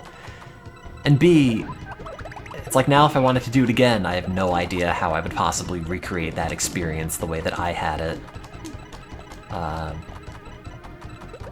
You know, the licensing that you need, from my experience using it in the lab, you know, the record taking that you have to have, all the licenses with the DEA you have to get, the, you know, way that you have to keep track of every single amount that you use and then report back about it. You know, it just does not seem really feasible to do that unless you're just in a research setting. I mean, I'm not really in a rush to do it again right now, because it was a lot. And it takes a lot out of you. But who knows?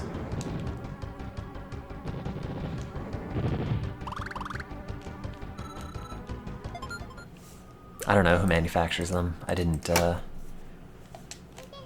look at the bottle. Oh, I was exhausted the rest of the day.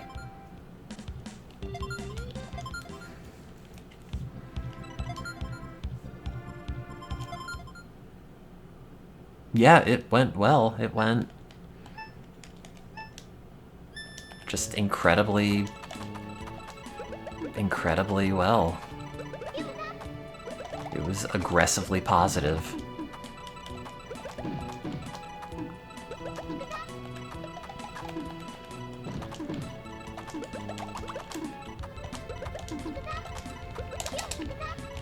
You know, soul gets ripped out of your body and torn apart, and then it just gets shouted at with the most positive, beautiful understanding and any sort of just blissful, loving emotion you can imagine. You feel at its maximum intensity, and that's all there is. And it's unlike anything else.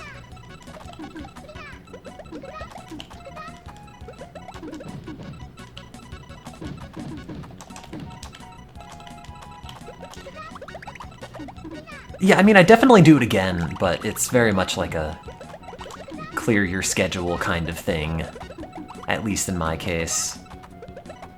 You know, it's not like I'm gonna do this and then, you know, if I'm bored one day, I'll do it again. You know, it's probably something that involves significantly more planning and I don't know.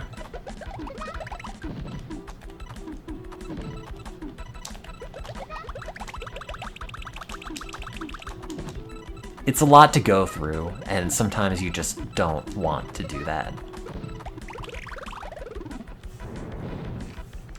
No, I'm not doing it again in 2 weeks. That was it. That's the only dose they're giving me. How long did it last? I was there for 8 hours. It probably lasted... yeah, like 6 or 7, I'd say.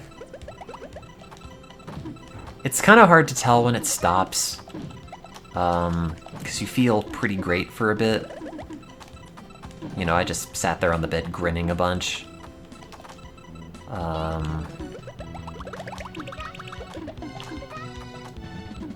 But yeah, like 6 to 7 hours sounds about right.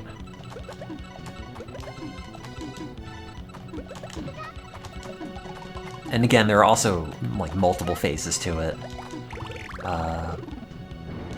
Where everything gets shaken up and then you just cease to be for a bit and then you slowly come back, and you know, those all take their own different amounts of time. How long did it feel like? I don't know.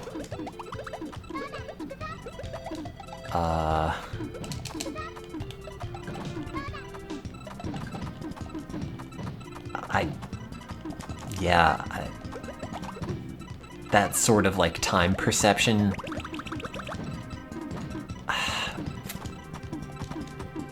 honestly, like, going to the bathroom multiple times is kind of the only indication that I had that any time at all was really passing. Because it just feels like you're out of time. You know, those sort of limitations just don't apply when you're really hallucinating a bunch. But, like, when I would get up and go to the bathroom, I would see that, you know, the light outside is different. I never asked what time it was, because I didn't really want to know. But it's very strange. It has a lot of similarities to just feeling like you're still awake and conscious to some extent, but you're also in the middle of a dream. And God knows what time it is.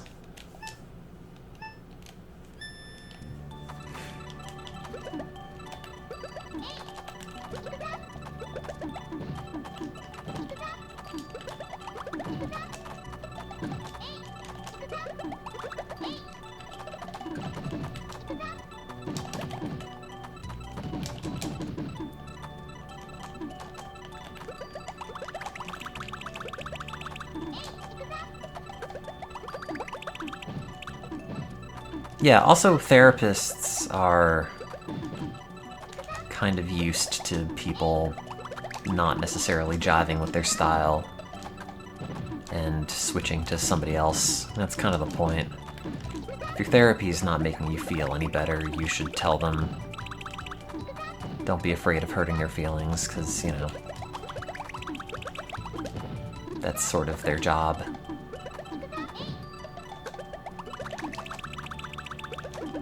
And also, you could just take solace in them thinking like, oh, well, that person's crazy, so it's not my fault.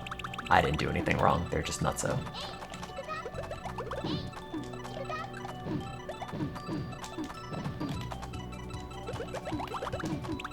Maybe they don't think that, I don't know. Never been a therapist.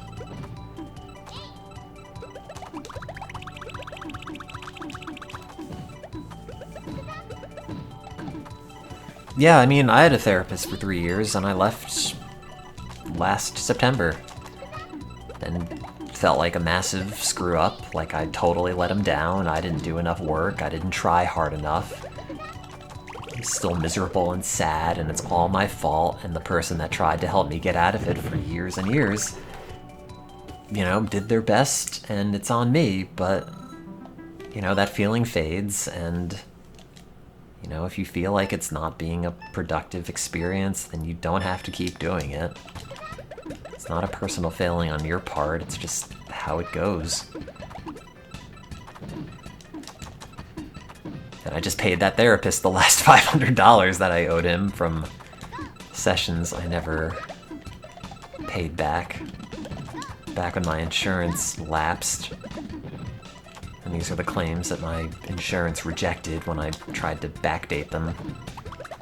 So he's gonna wonder, like, oh, my patient just paid me a bunch of money out of nowhere, but okay. I thought they were dead.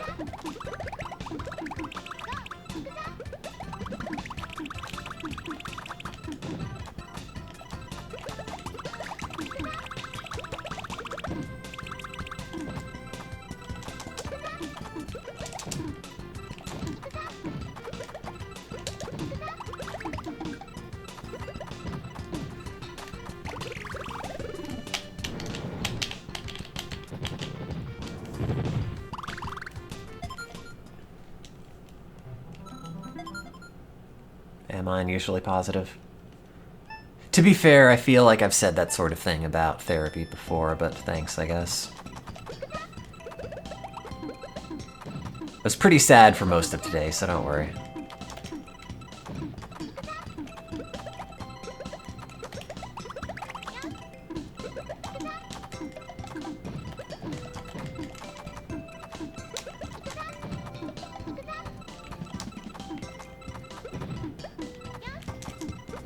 What'd you buy? Wait, pre-ordered? Gonna go to the GameStop midnight release for that dress? You wanna buy insurance? AA batteries?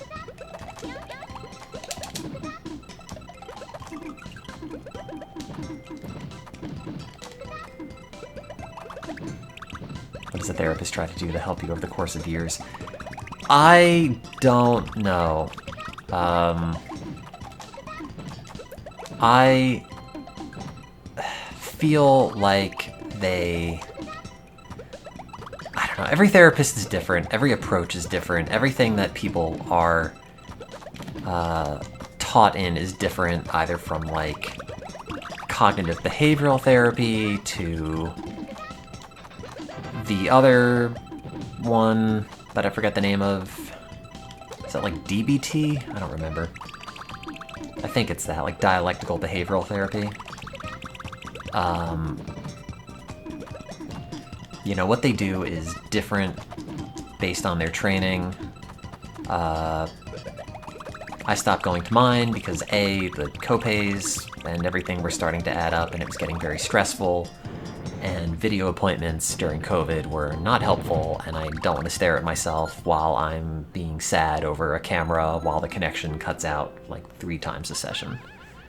And I was just finding myself feeling worse and worse after every therapy appointment because I would just sit there and dwell on all the stuff that sucks, and it never felt like it got any better, and I just had a very casual, conversational relationship with my therapist. So, like, we could talk about things from New Jersey, because we're both from roughly the same spot, but also that didn't really feel beneficial to really working out any problems, and ultimately just quit.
I think one of my therapists tried CBT, but like for one session and then never followed up on it, or then she had to deliver a baby or something, and I got switched to another therapist, and we never went back to any of it.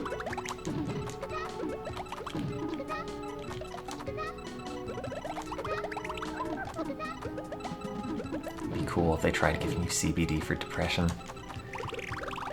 I don't think it would do anything. Was the therapist supportive in bringing back the main channel stream?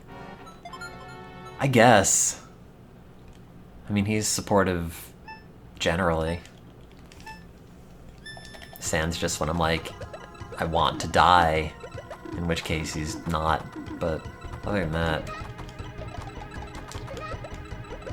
he's generally pretty supportive all the time.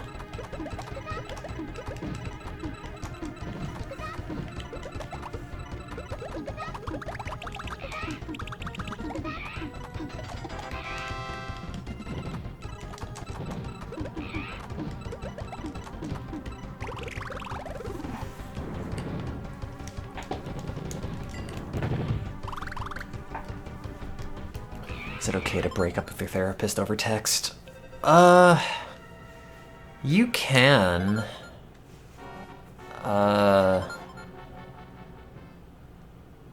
Your therapist will probably want to have like a wrap-up sort of session, especially if you've been working with them for a bit. So be prepared for them asking for something like that.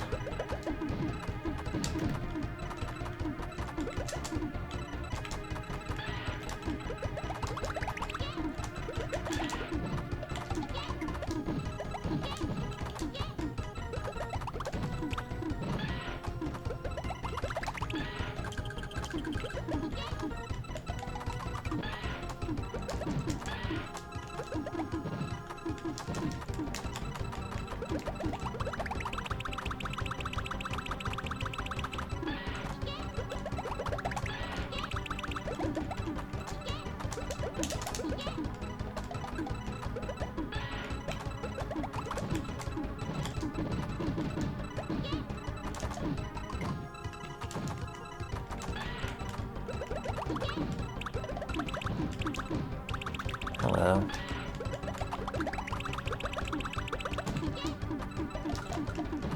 What happened to fitness? I ate semi-recently, so I haven't worked out since Friday. I was busy over the weekend, and I was busy up until now, having my ego dissolved on magic mushrooms. Maybe I'll do it today, I don't know. I'm still kind of exhausted in all honesty, but I know I should get back to it.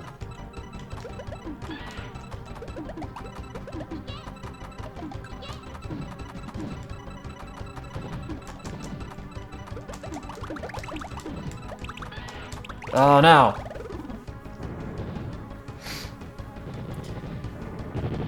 I still have the mushroom motivation. I don't know. Maybe. I wouldn't call it motivation. I mostly just want to lie down. It's a lot of work. Oops.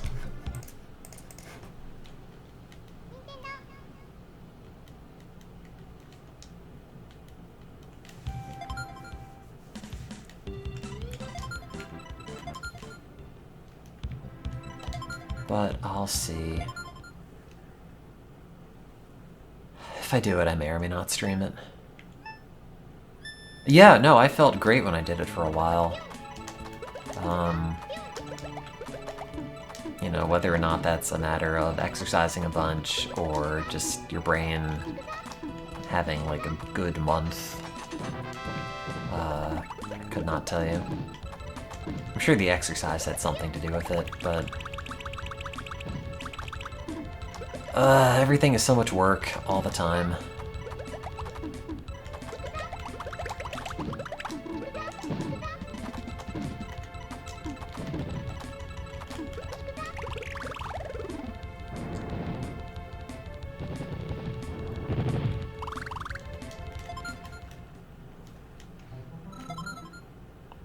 just want to be a brain floating in a jar of pure psilocybin for the rest of my natural existence.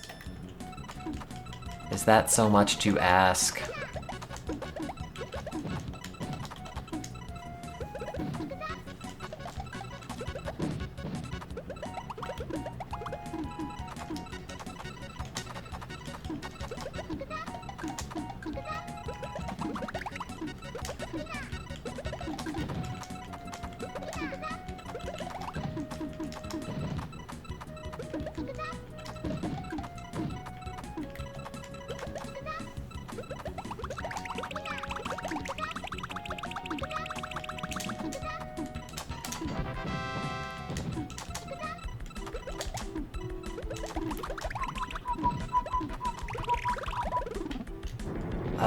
I would imagine you could probably build a tolerance for it.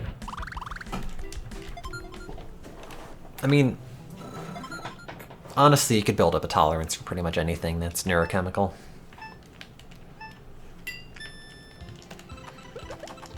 Because eventually your body just downregulates the receptors that are doing it because they're just getting activated so frequently that it just doesn't need to keep that many around.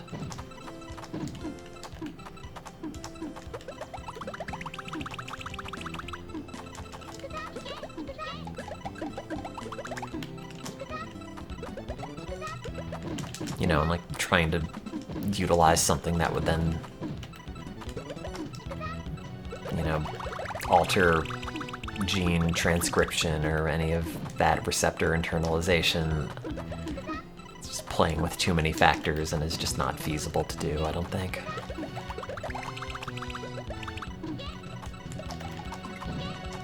But I would imagine the same way that, you know, serotonergic antidepressants sort of stop working at a certain point, or you have to adjust the dose or take a different kind or something like that.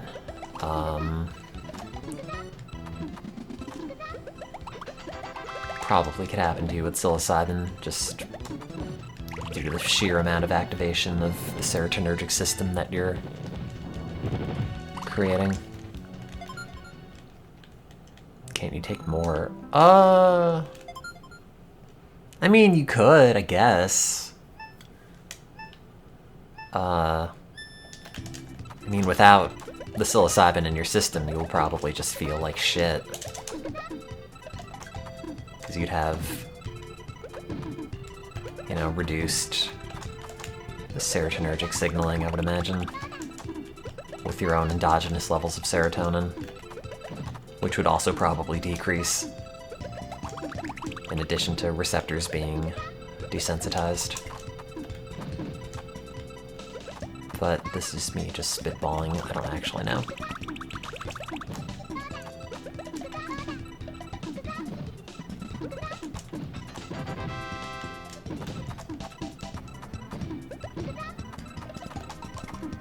Oh yeah, there's a bunch of chemicals that are similar to psilocybin. I mean, psilocybin is metabolized to psilocin, and psilocin is effectively just serotonin. You know, it activates serotonin receptors with a similar affinity to serotonin itself. So there are a number of compounds that have some similar properties.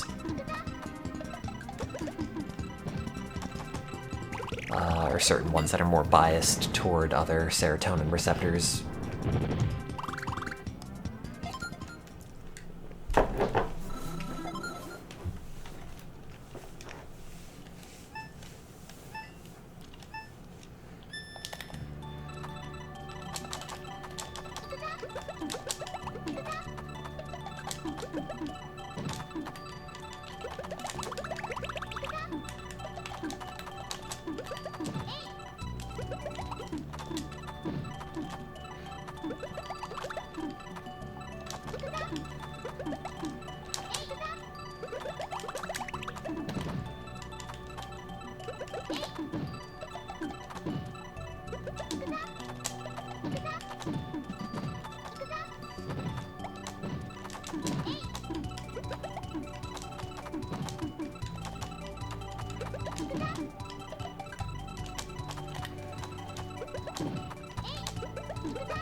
Yeah, I'm fine, I guess. Same old. Except for the mushroom thing.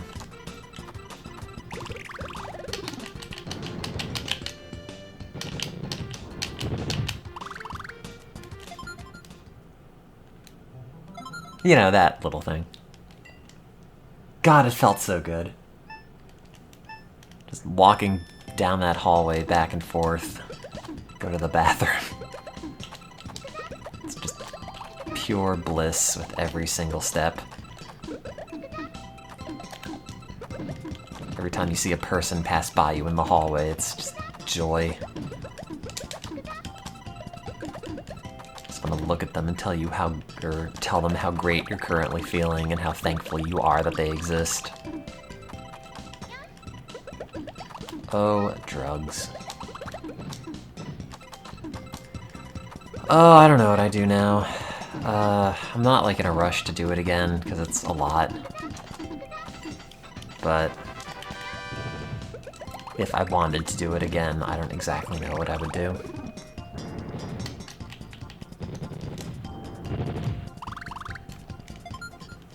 I had the experience compared to Puyo. It's like a chain that just doesn't stop popping, and it pops for like 5 hours. And it's incredible to watch it just keep going, just in awe that you could ever produce such a thing.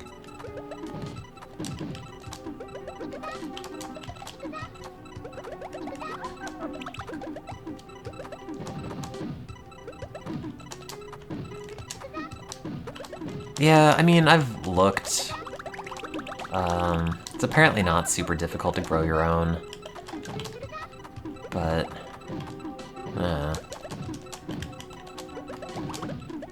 found people in DC that sell it, but also, who knows if it's any good. I don't know if it's decriminalized here or in DC. I figure it's not.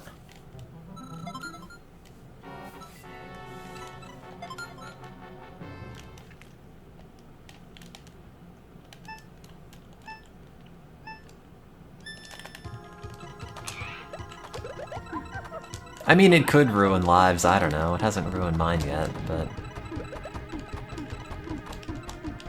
everyone is different.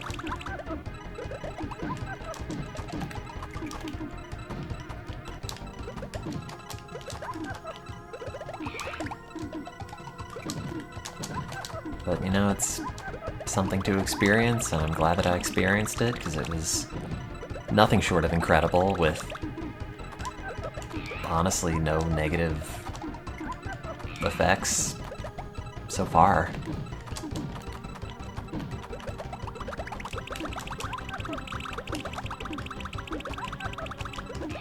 So, you know. Sure, that's not the case for everything, but I guess there is a role for drugs.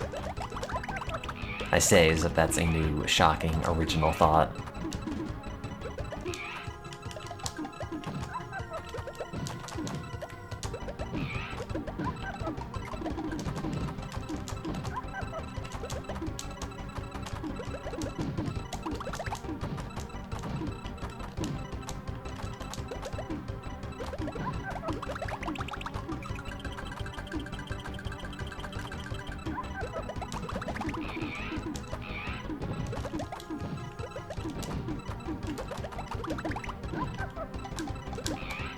Becoming less of a square.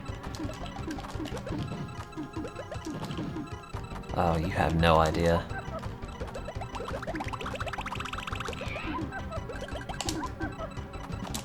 That's okay though, neither do I.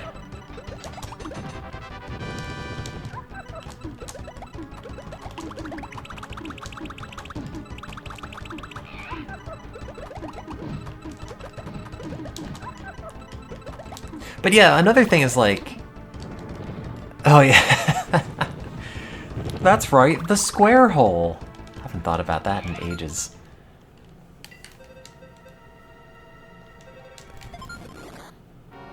But yeah, like, growing up, it's just beaten into your head over and over that, like,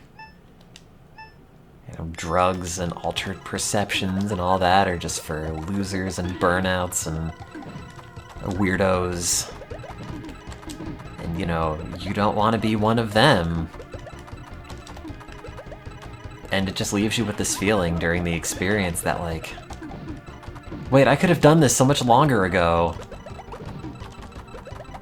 If you weren't just constantly being told that, it's for bad people, or people with loose morals, or anything else other than just, like, an incredibly, exceedingly, indescribably beautiful experience. There's really nothing bad about it.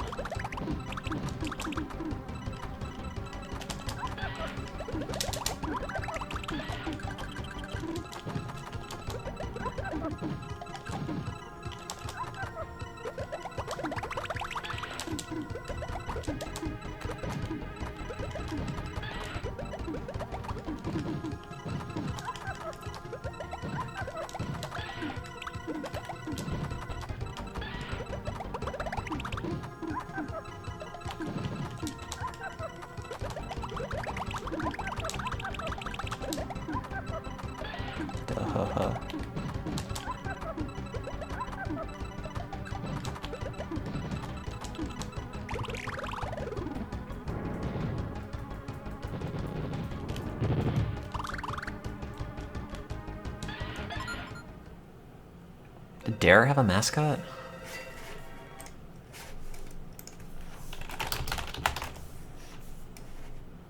Oh, I guess.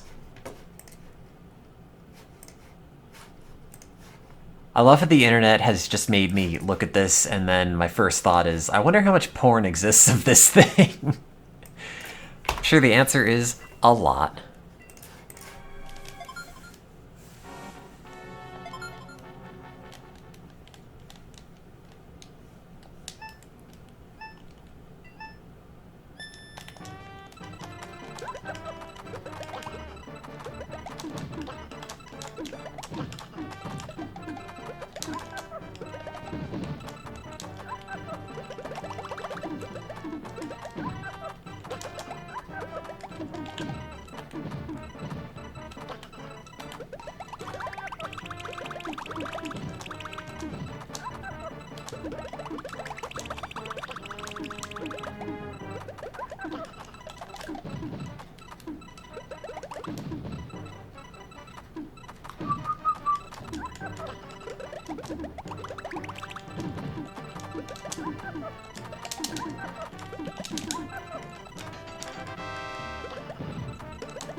Oh, no. Do I want to do Ring Fit?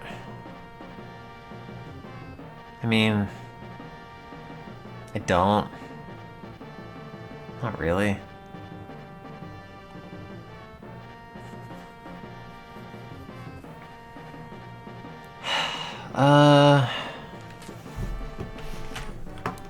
Let me go to the bathroom 6 times and I'll think about it.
Do I have to do ring fit? Press any key.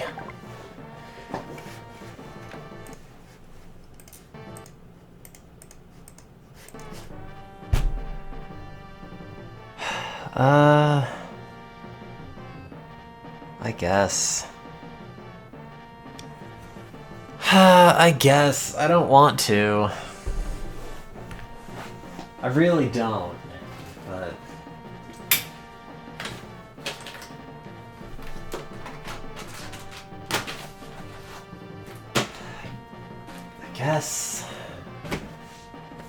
I guess I'll do it. Yeah, my chiseled abs. God, I was lying down on that therapy couch while I was taking the psilocybin, and I was coming out of it and was just stunned by how much my ribs stick out.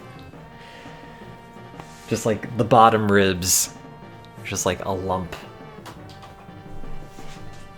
popping out through the fabric. Am I skinny? I mean, I don't think so. But that's eating disorders for you.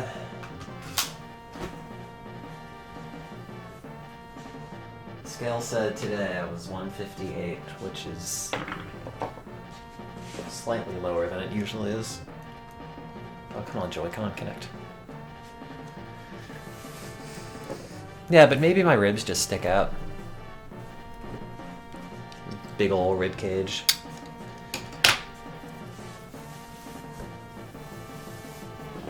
Let's get out my workout stuff. Get out the yoga mat. Where's the yoga mat? It's over here.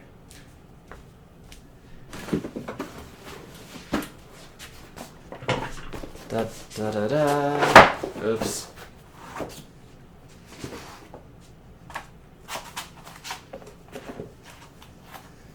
Where my glasses end up?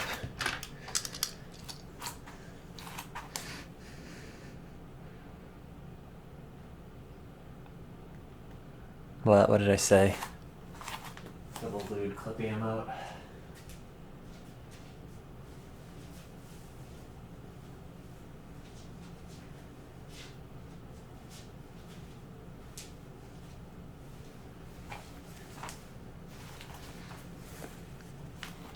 Oh, I'm talking about removing a couple ribs.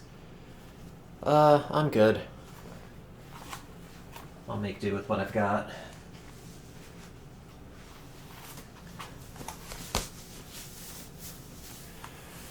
At least I'm healthy, I guess. They've had to take my blood pressure for that psilocybin study a whole bunch of times, and sometimes it's very high, and other times it's normal. So I don't know. I have a family history of hypertension, so I figure it's just a matter of time until my heart explodes. Whoa, yeah. Kickstart my heart, hope it never stops. Whoa. Yeah. Baby. Oh no, look who's back. Why am I doing this?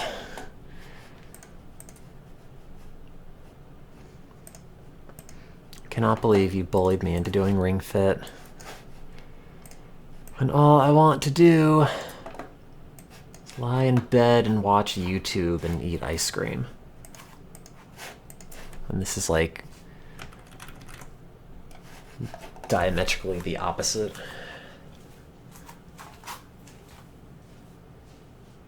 Where'd that hair tie go? Man, I have to get a new debit card.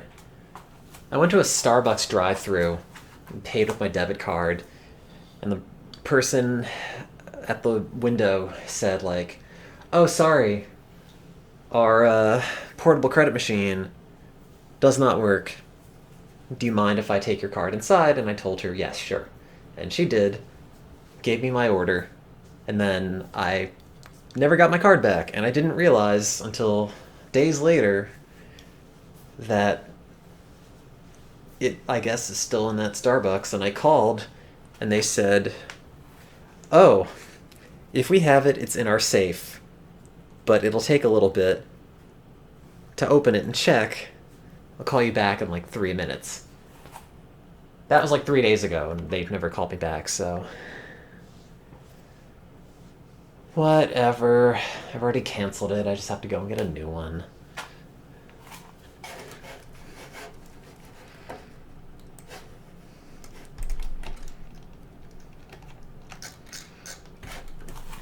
Well, can't wait to do this. I said without a hint of sarcasm.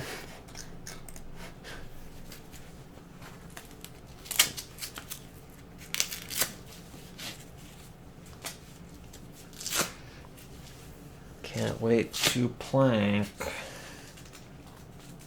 God, these levels I'm on right now are miserable. Oh, no, Band-Aids.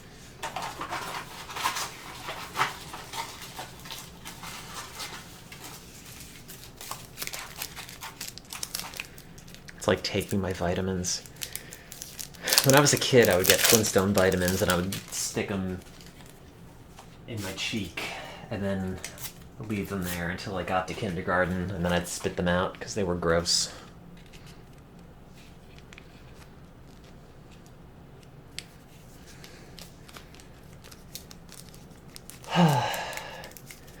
I mean, I feel like I just ate, but I guess it was 3 hours ago.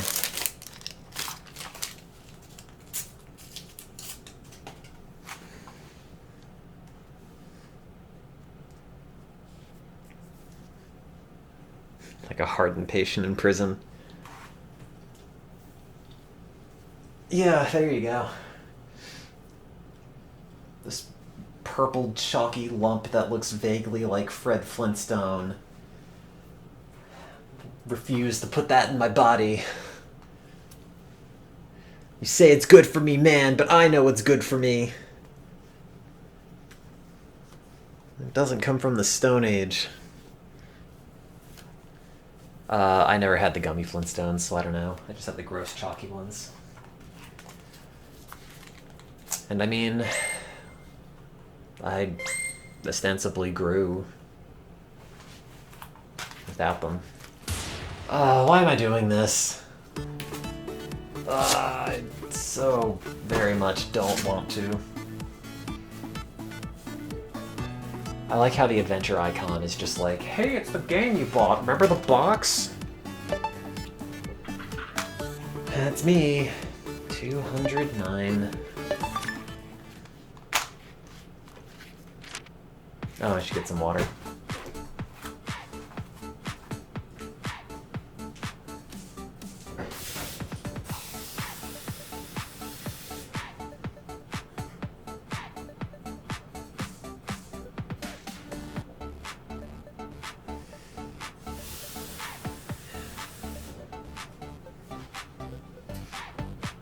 God, the levels on this last map are not fun. Let me open up this window. Get some cool air. Yep, fall over. I feel fine. Oh, Tip is dying.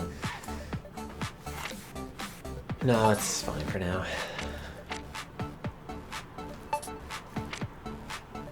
Sure. Take it away, Tip. 3, 2, 1, go. Alternate bringing your knees up to touch the ring con. No, I've already turned it down when I started Try again. to raise your knees up. I think I was at level 25.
I don't know how it judges this. Turn.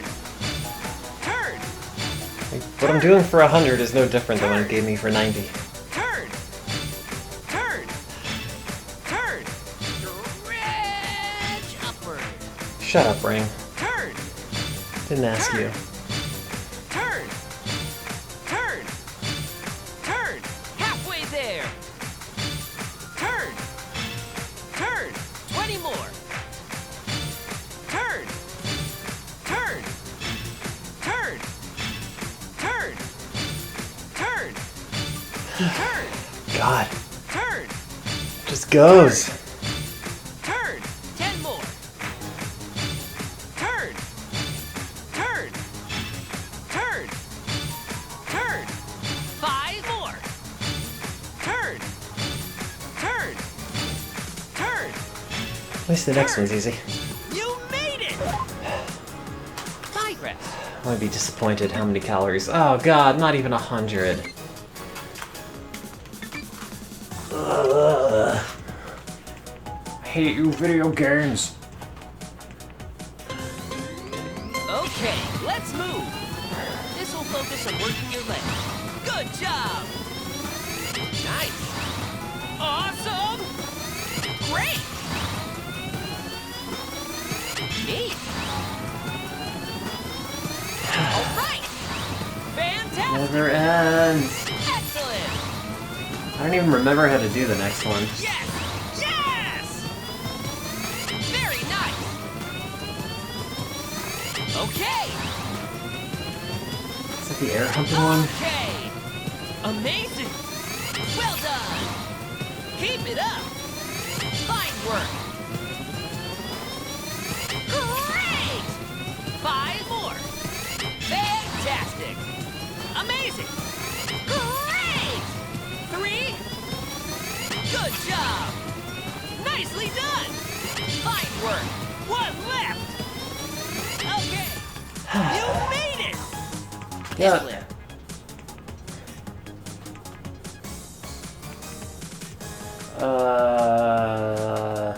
I guess.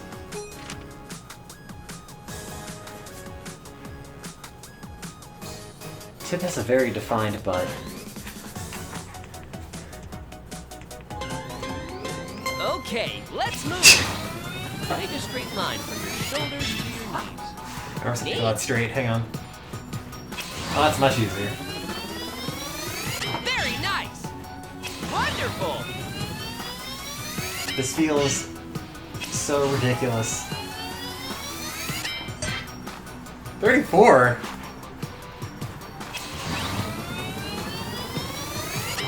Okay. Perfect. Yes. Yes. Excellent. I feel like I'm not getting Well done. points right on this.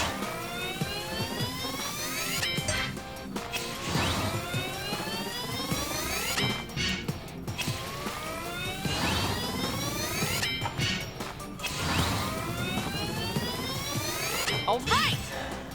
Nice. Nice. 5 more. God, this looks so dumb. Why are you making me do this, Nintendo? Okay. 3. Great. Amazing. Excellent. Excellent. 1 left. Nice. God. Tree pose. Great. Can't wait to fall on my face. 1 second. Oh, water.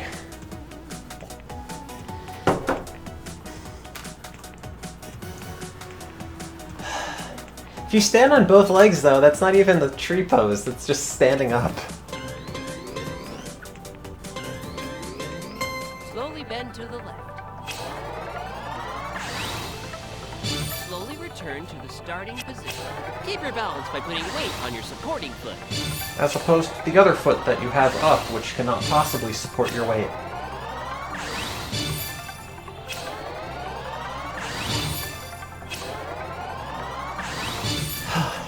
Okay, let's switch sides. Don't forget to switch legs. Lassie tree pose. Slowly bend to the right. Be sure to keep yourself steady. Oops.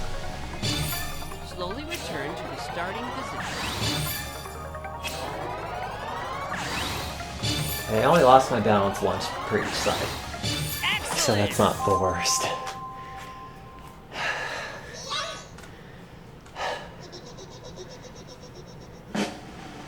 I don't know, 92, who cares? Sure. I don't know how that's an A, but I got a 95 on the last one, and now it's an S.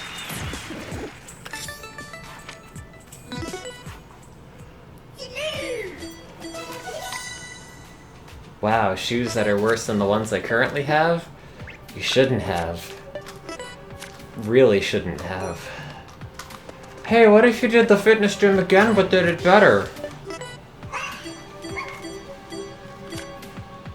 No.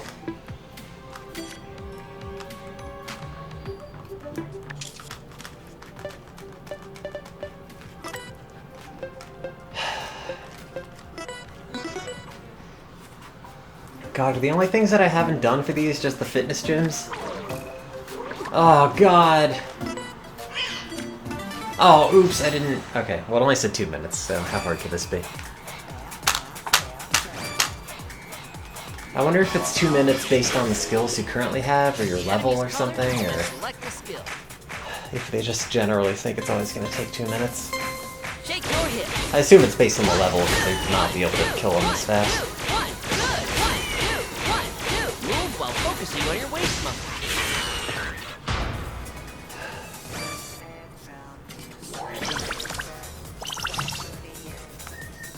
I mean, I guess, yeah. Progress. This will kill it in like 2 hits.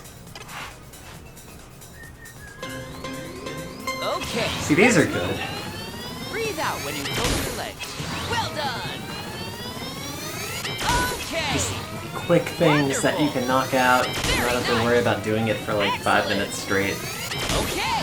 I say as if that's a lot of time. Excellent. Nice.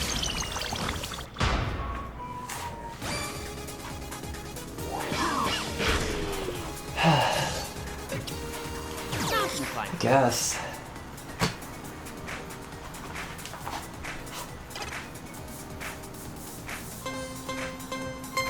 Move super energetically. Left, right, left, right, left, right.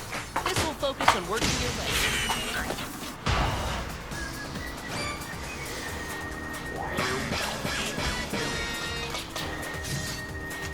Sure. Warrior 2 pose. Shouldn't have done mountain climbers for that last one. Twist slowly. Kinda wish it told you how many enemies you'd be up against next so you can save the skills Your upper arms. for more efficient things.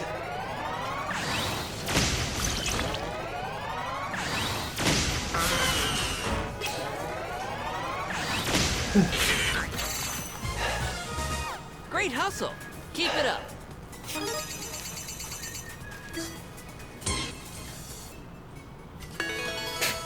It's an A for 85.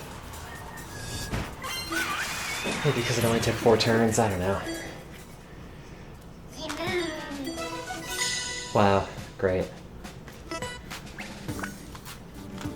Hey, we have a quest for you. It's called What If You Did That One Again, but slightly harder. Defeat within 10 turns, but I did that.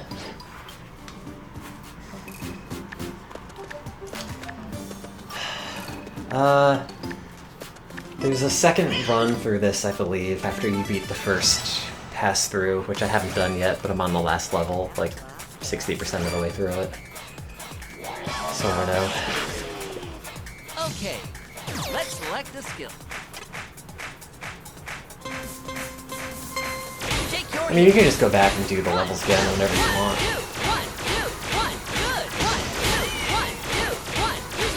I'm shaking it.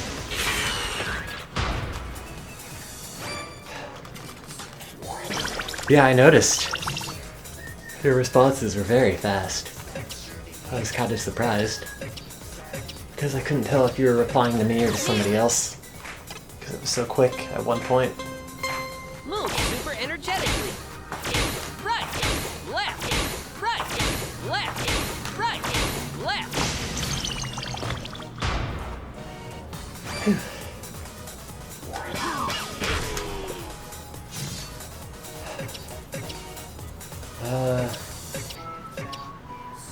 Guess. Warrior 2 pose. Again. Twist slowly. Yeah, what's it like living in the past? 4 seconds, that's an entire eternity.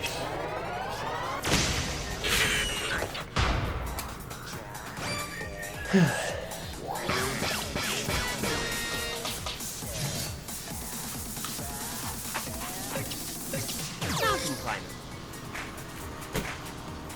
Think of all the jokes you're missing out in that 4 seconds.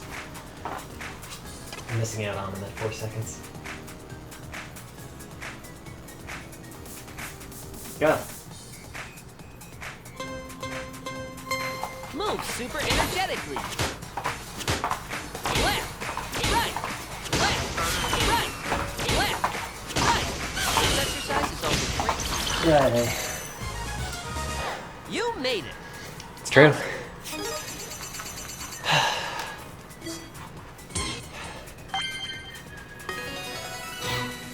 %, that's an S. You've done it.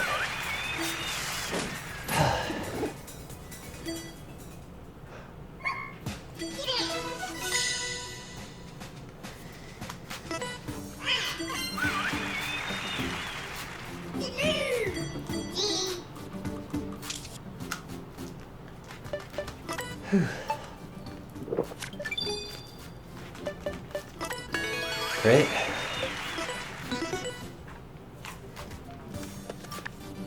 Which of these haven't I done? Is it another goddamn battle gym?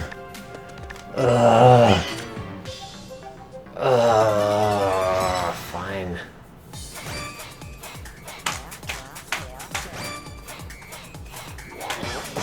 What, really?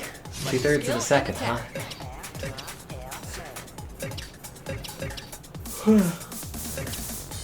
Where do you live?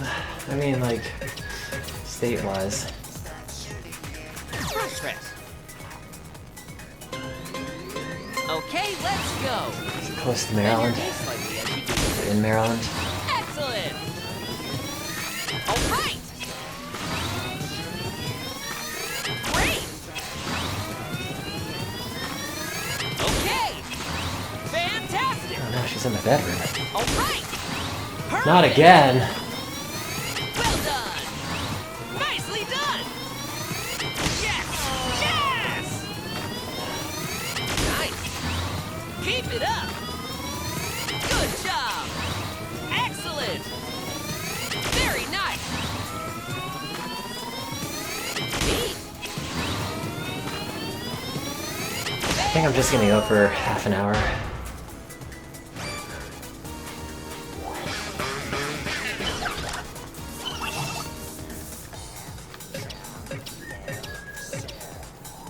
I am pretty tired. Mountain climber. So many mountain climbers. Move super energetically. Left, right, left, right, left, right. Well, maybe not that many mountain climbers. 5. Tim on drugs to do a full hour. Side reps. No! Tim on drugs to just fall asleep. Okay, let's go. Don't send me meth. Your legs. I'm perfectly capable of ruining my life without meth, don't worry. And I like having all the teeth in my mouth. Okay. Good job. Well done. Fantastic. Nice. Excellent. Amazing. Neat. Sharp. Nice. Very nice. Oh, no, there's one more. I guess I'll stand up.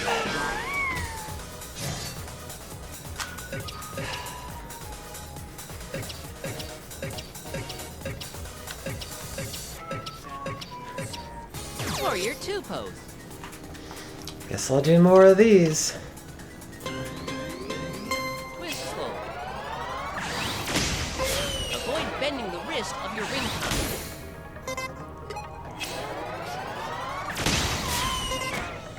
I'm holding it.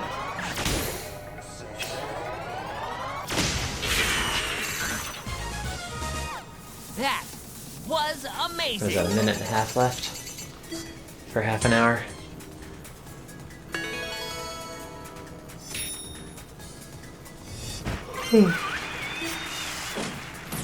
Boop. Wow. No. Maybe. Maybe I'll have that instead of the bend.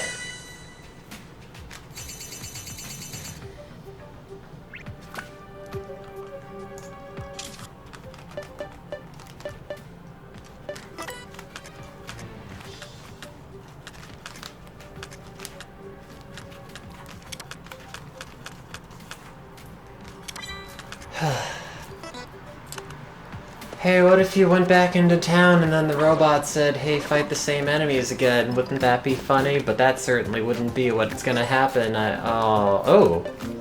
Whoa. Oh.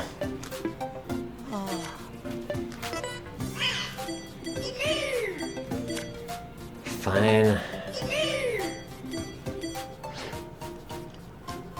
Hey, what if you did it again?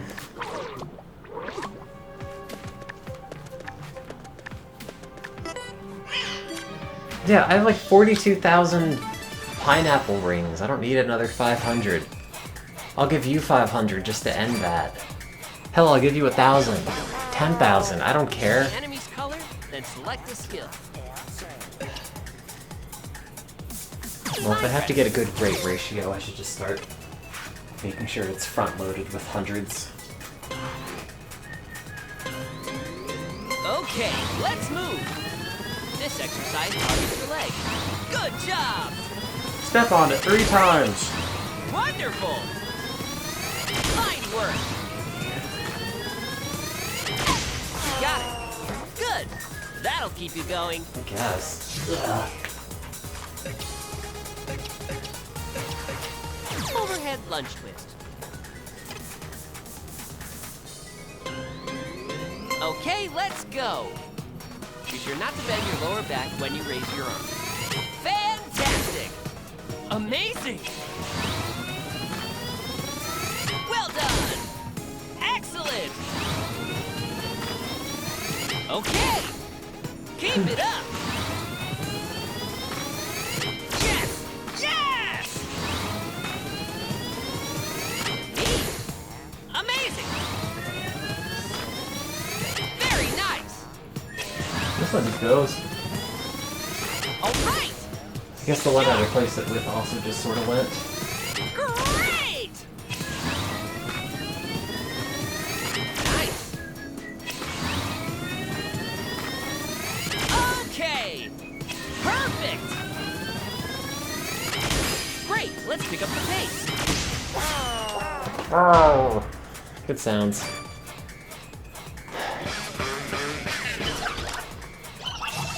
Hip shimmy, hip shimmy, hip shimmy. Yay! Overhead hip shake.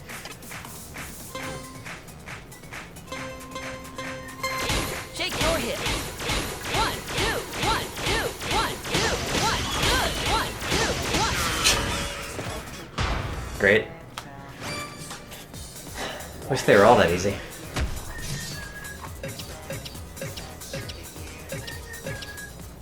Knee lift.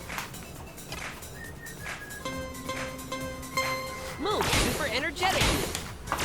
Right, left, right, left, right, left, right, left, right, left. Knee lifts can help with abdominal training as well.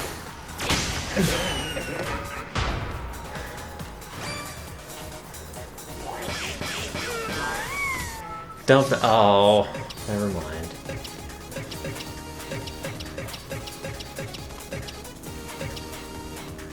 Mountain climber.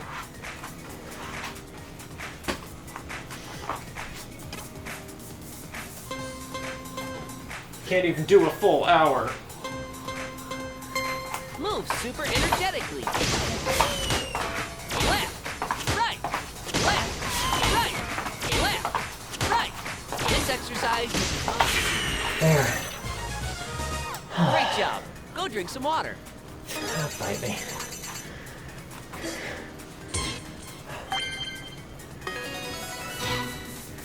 Did I get 90 or more? Wow, just beat that out, apparently. I am tired.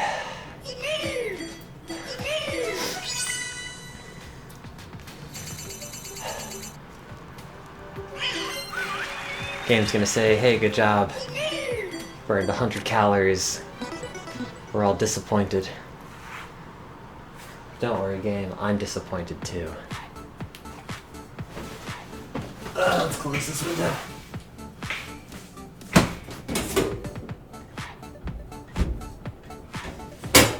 There. That's some ring fit. 126 mountain climbers, 42 planks. That's fine.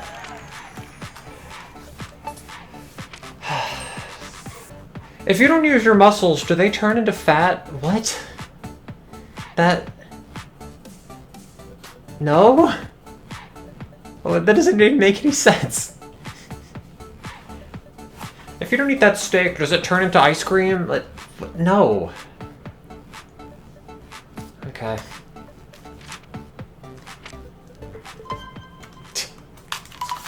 Do my bones turn into fat?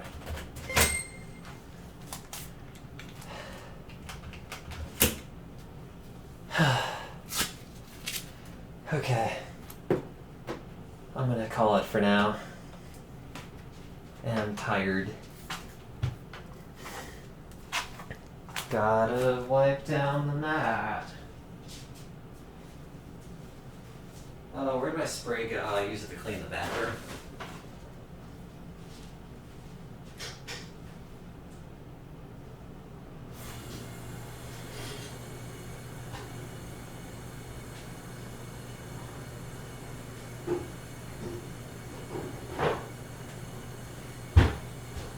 Rev up that shower.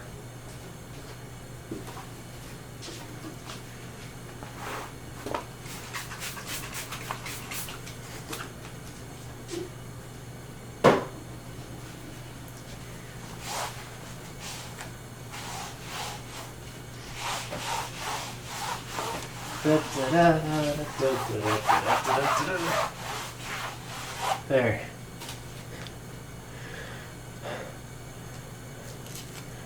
Plenty of people think eating fat makes you fat. I mean, it sort of does. In a way, I guess. More calorically dense than other things.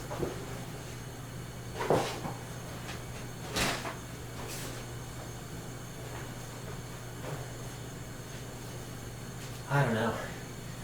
I'm not a scientist.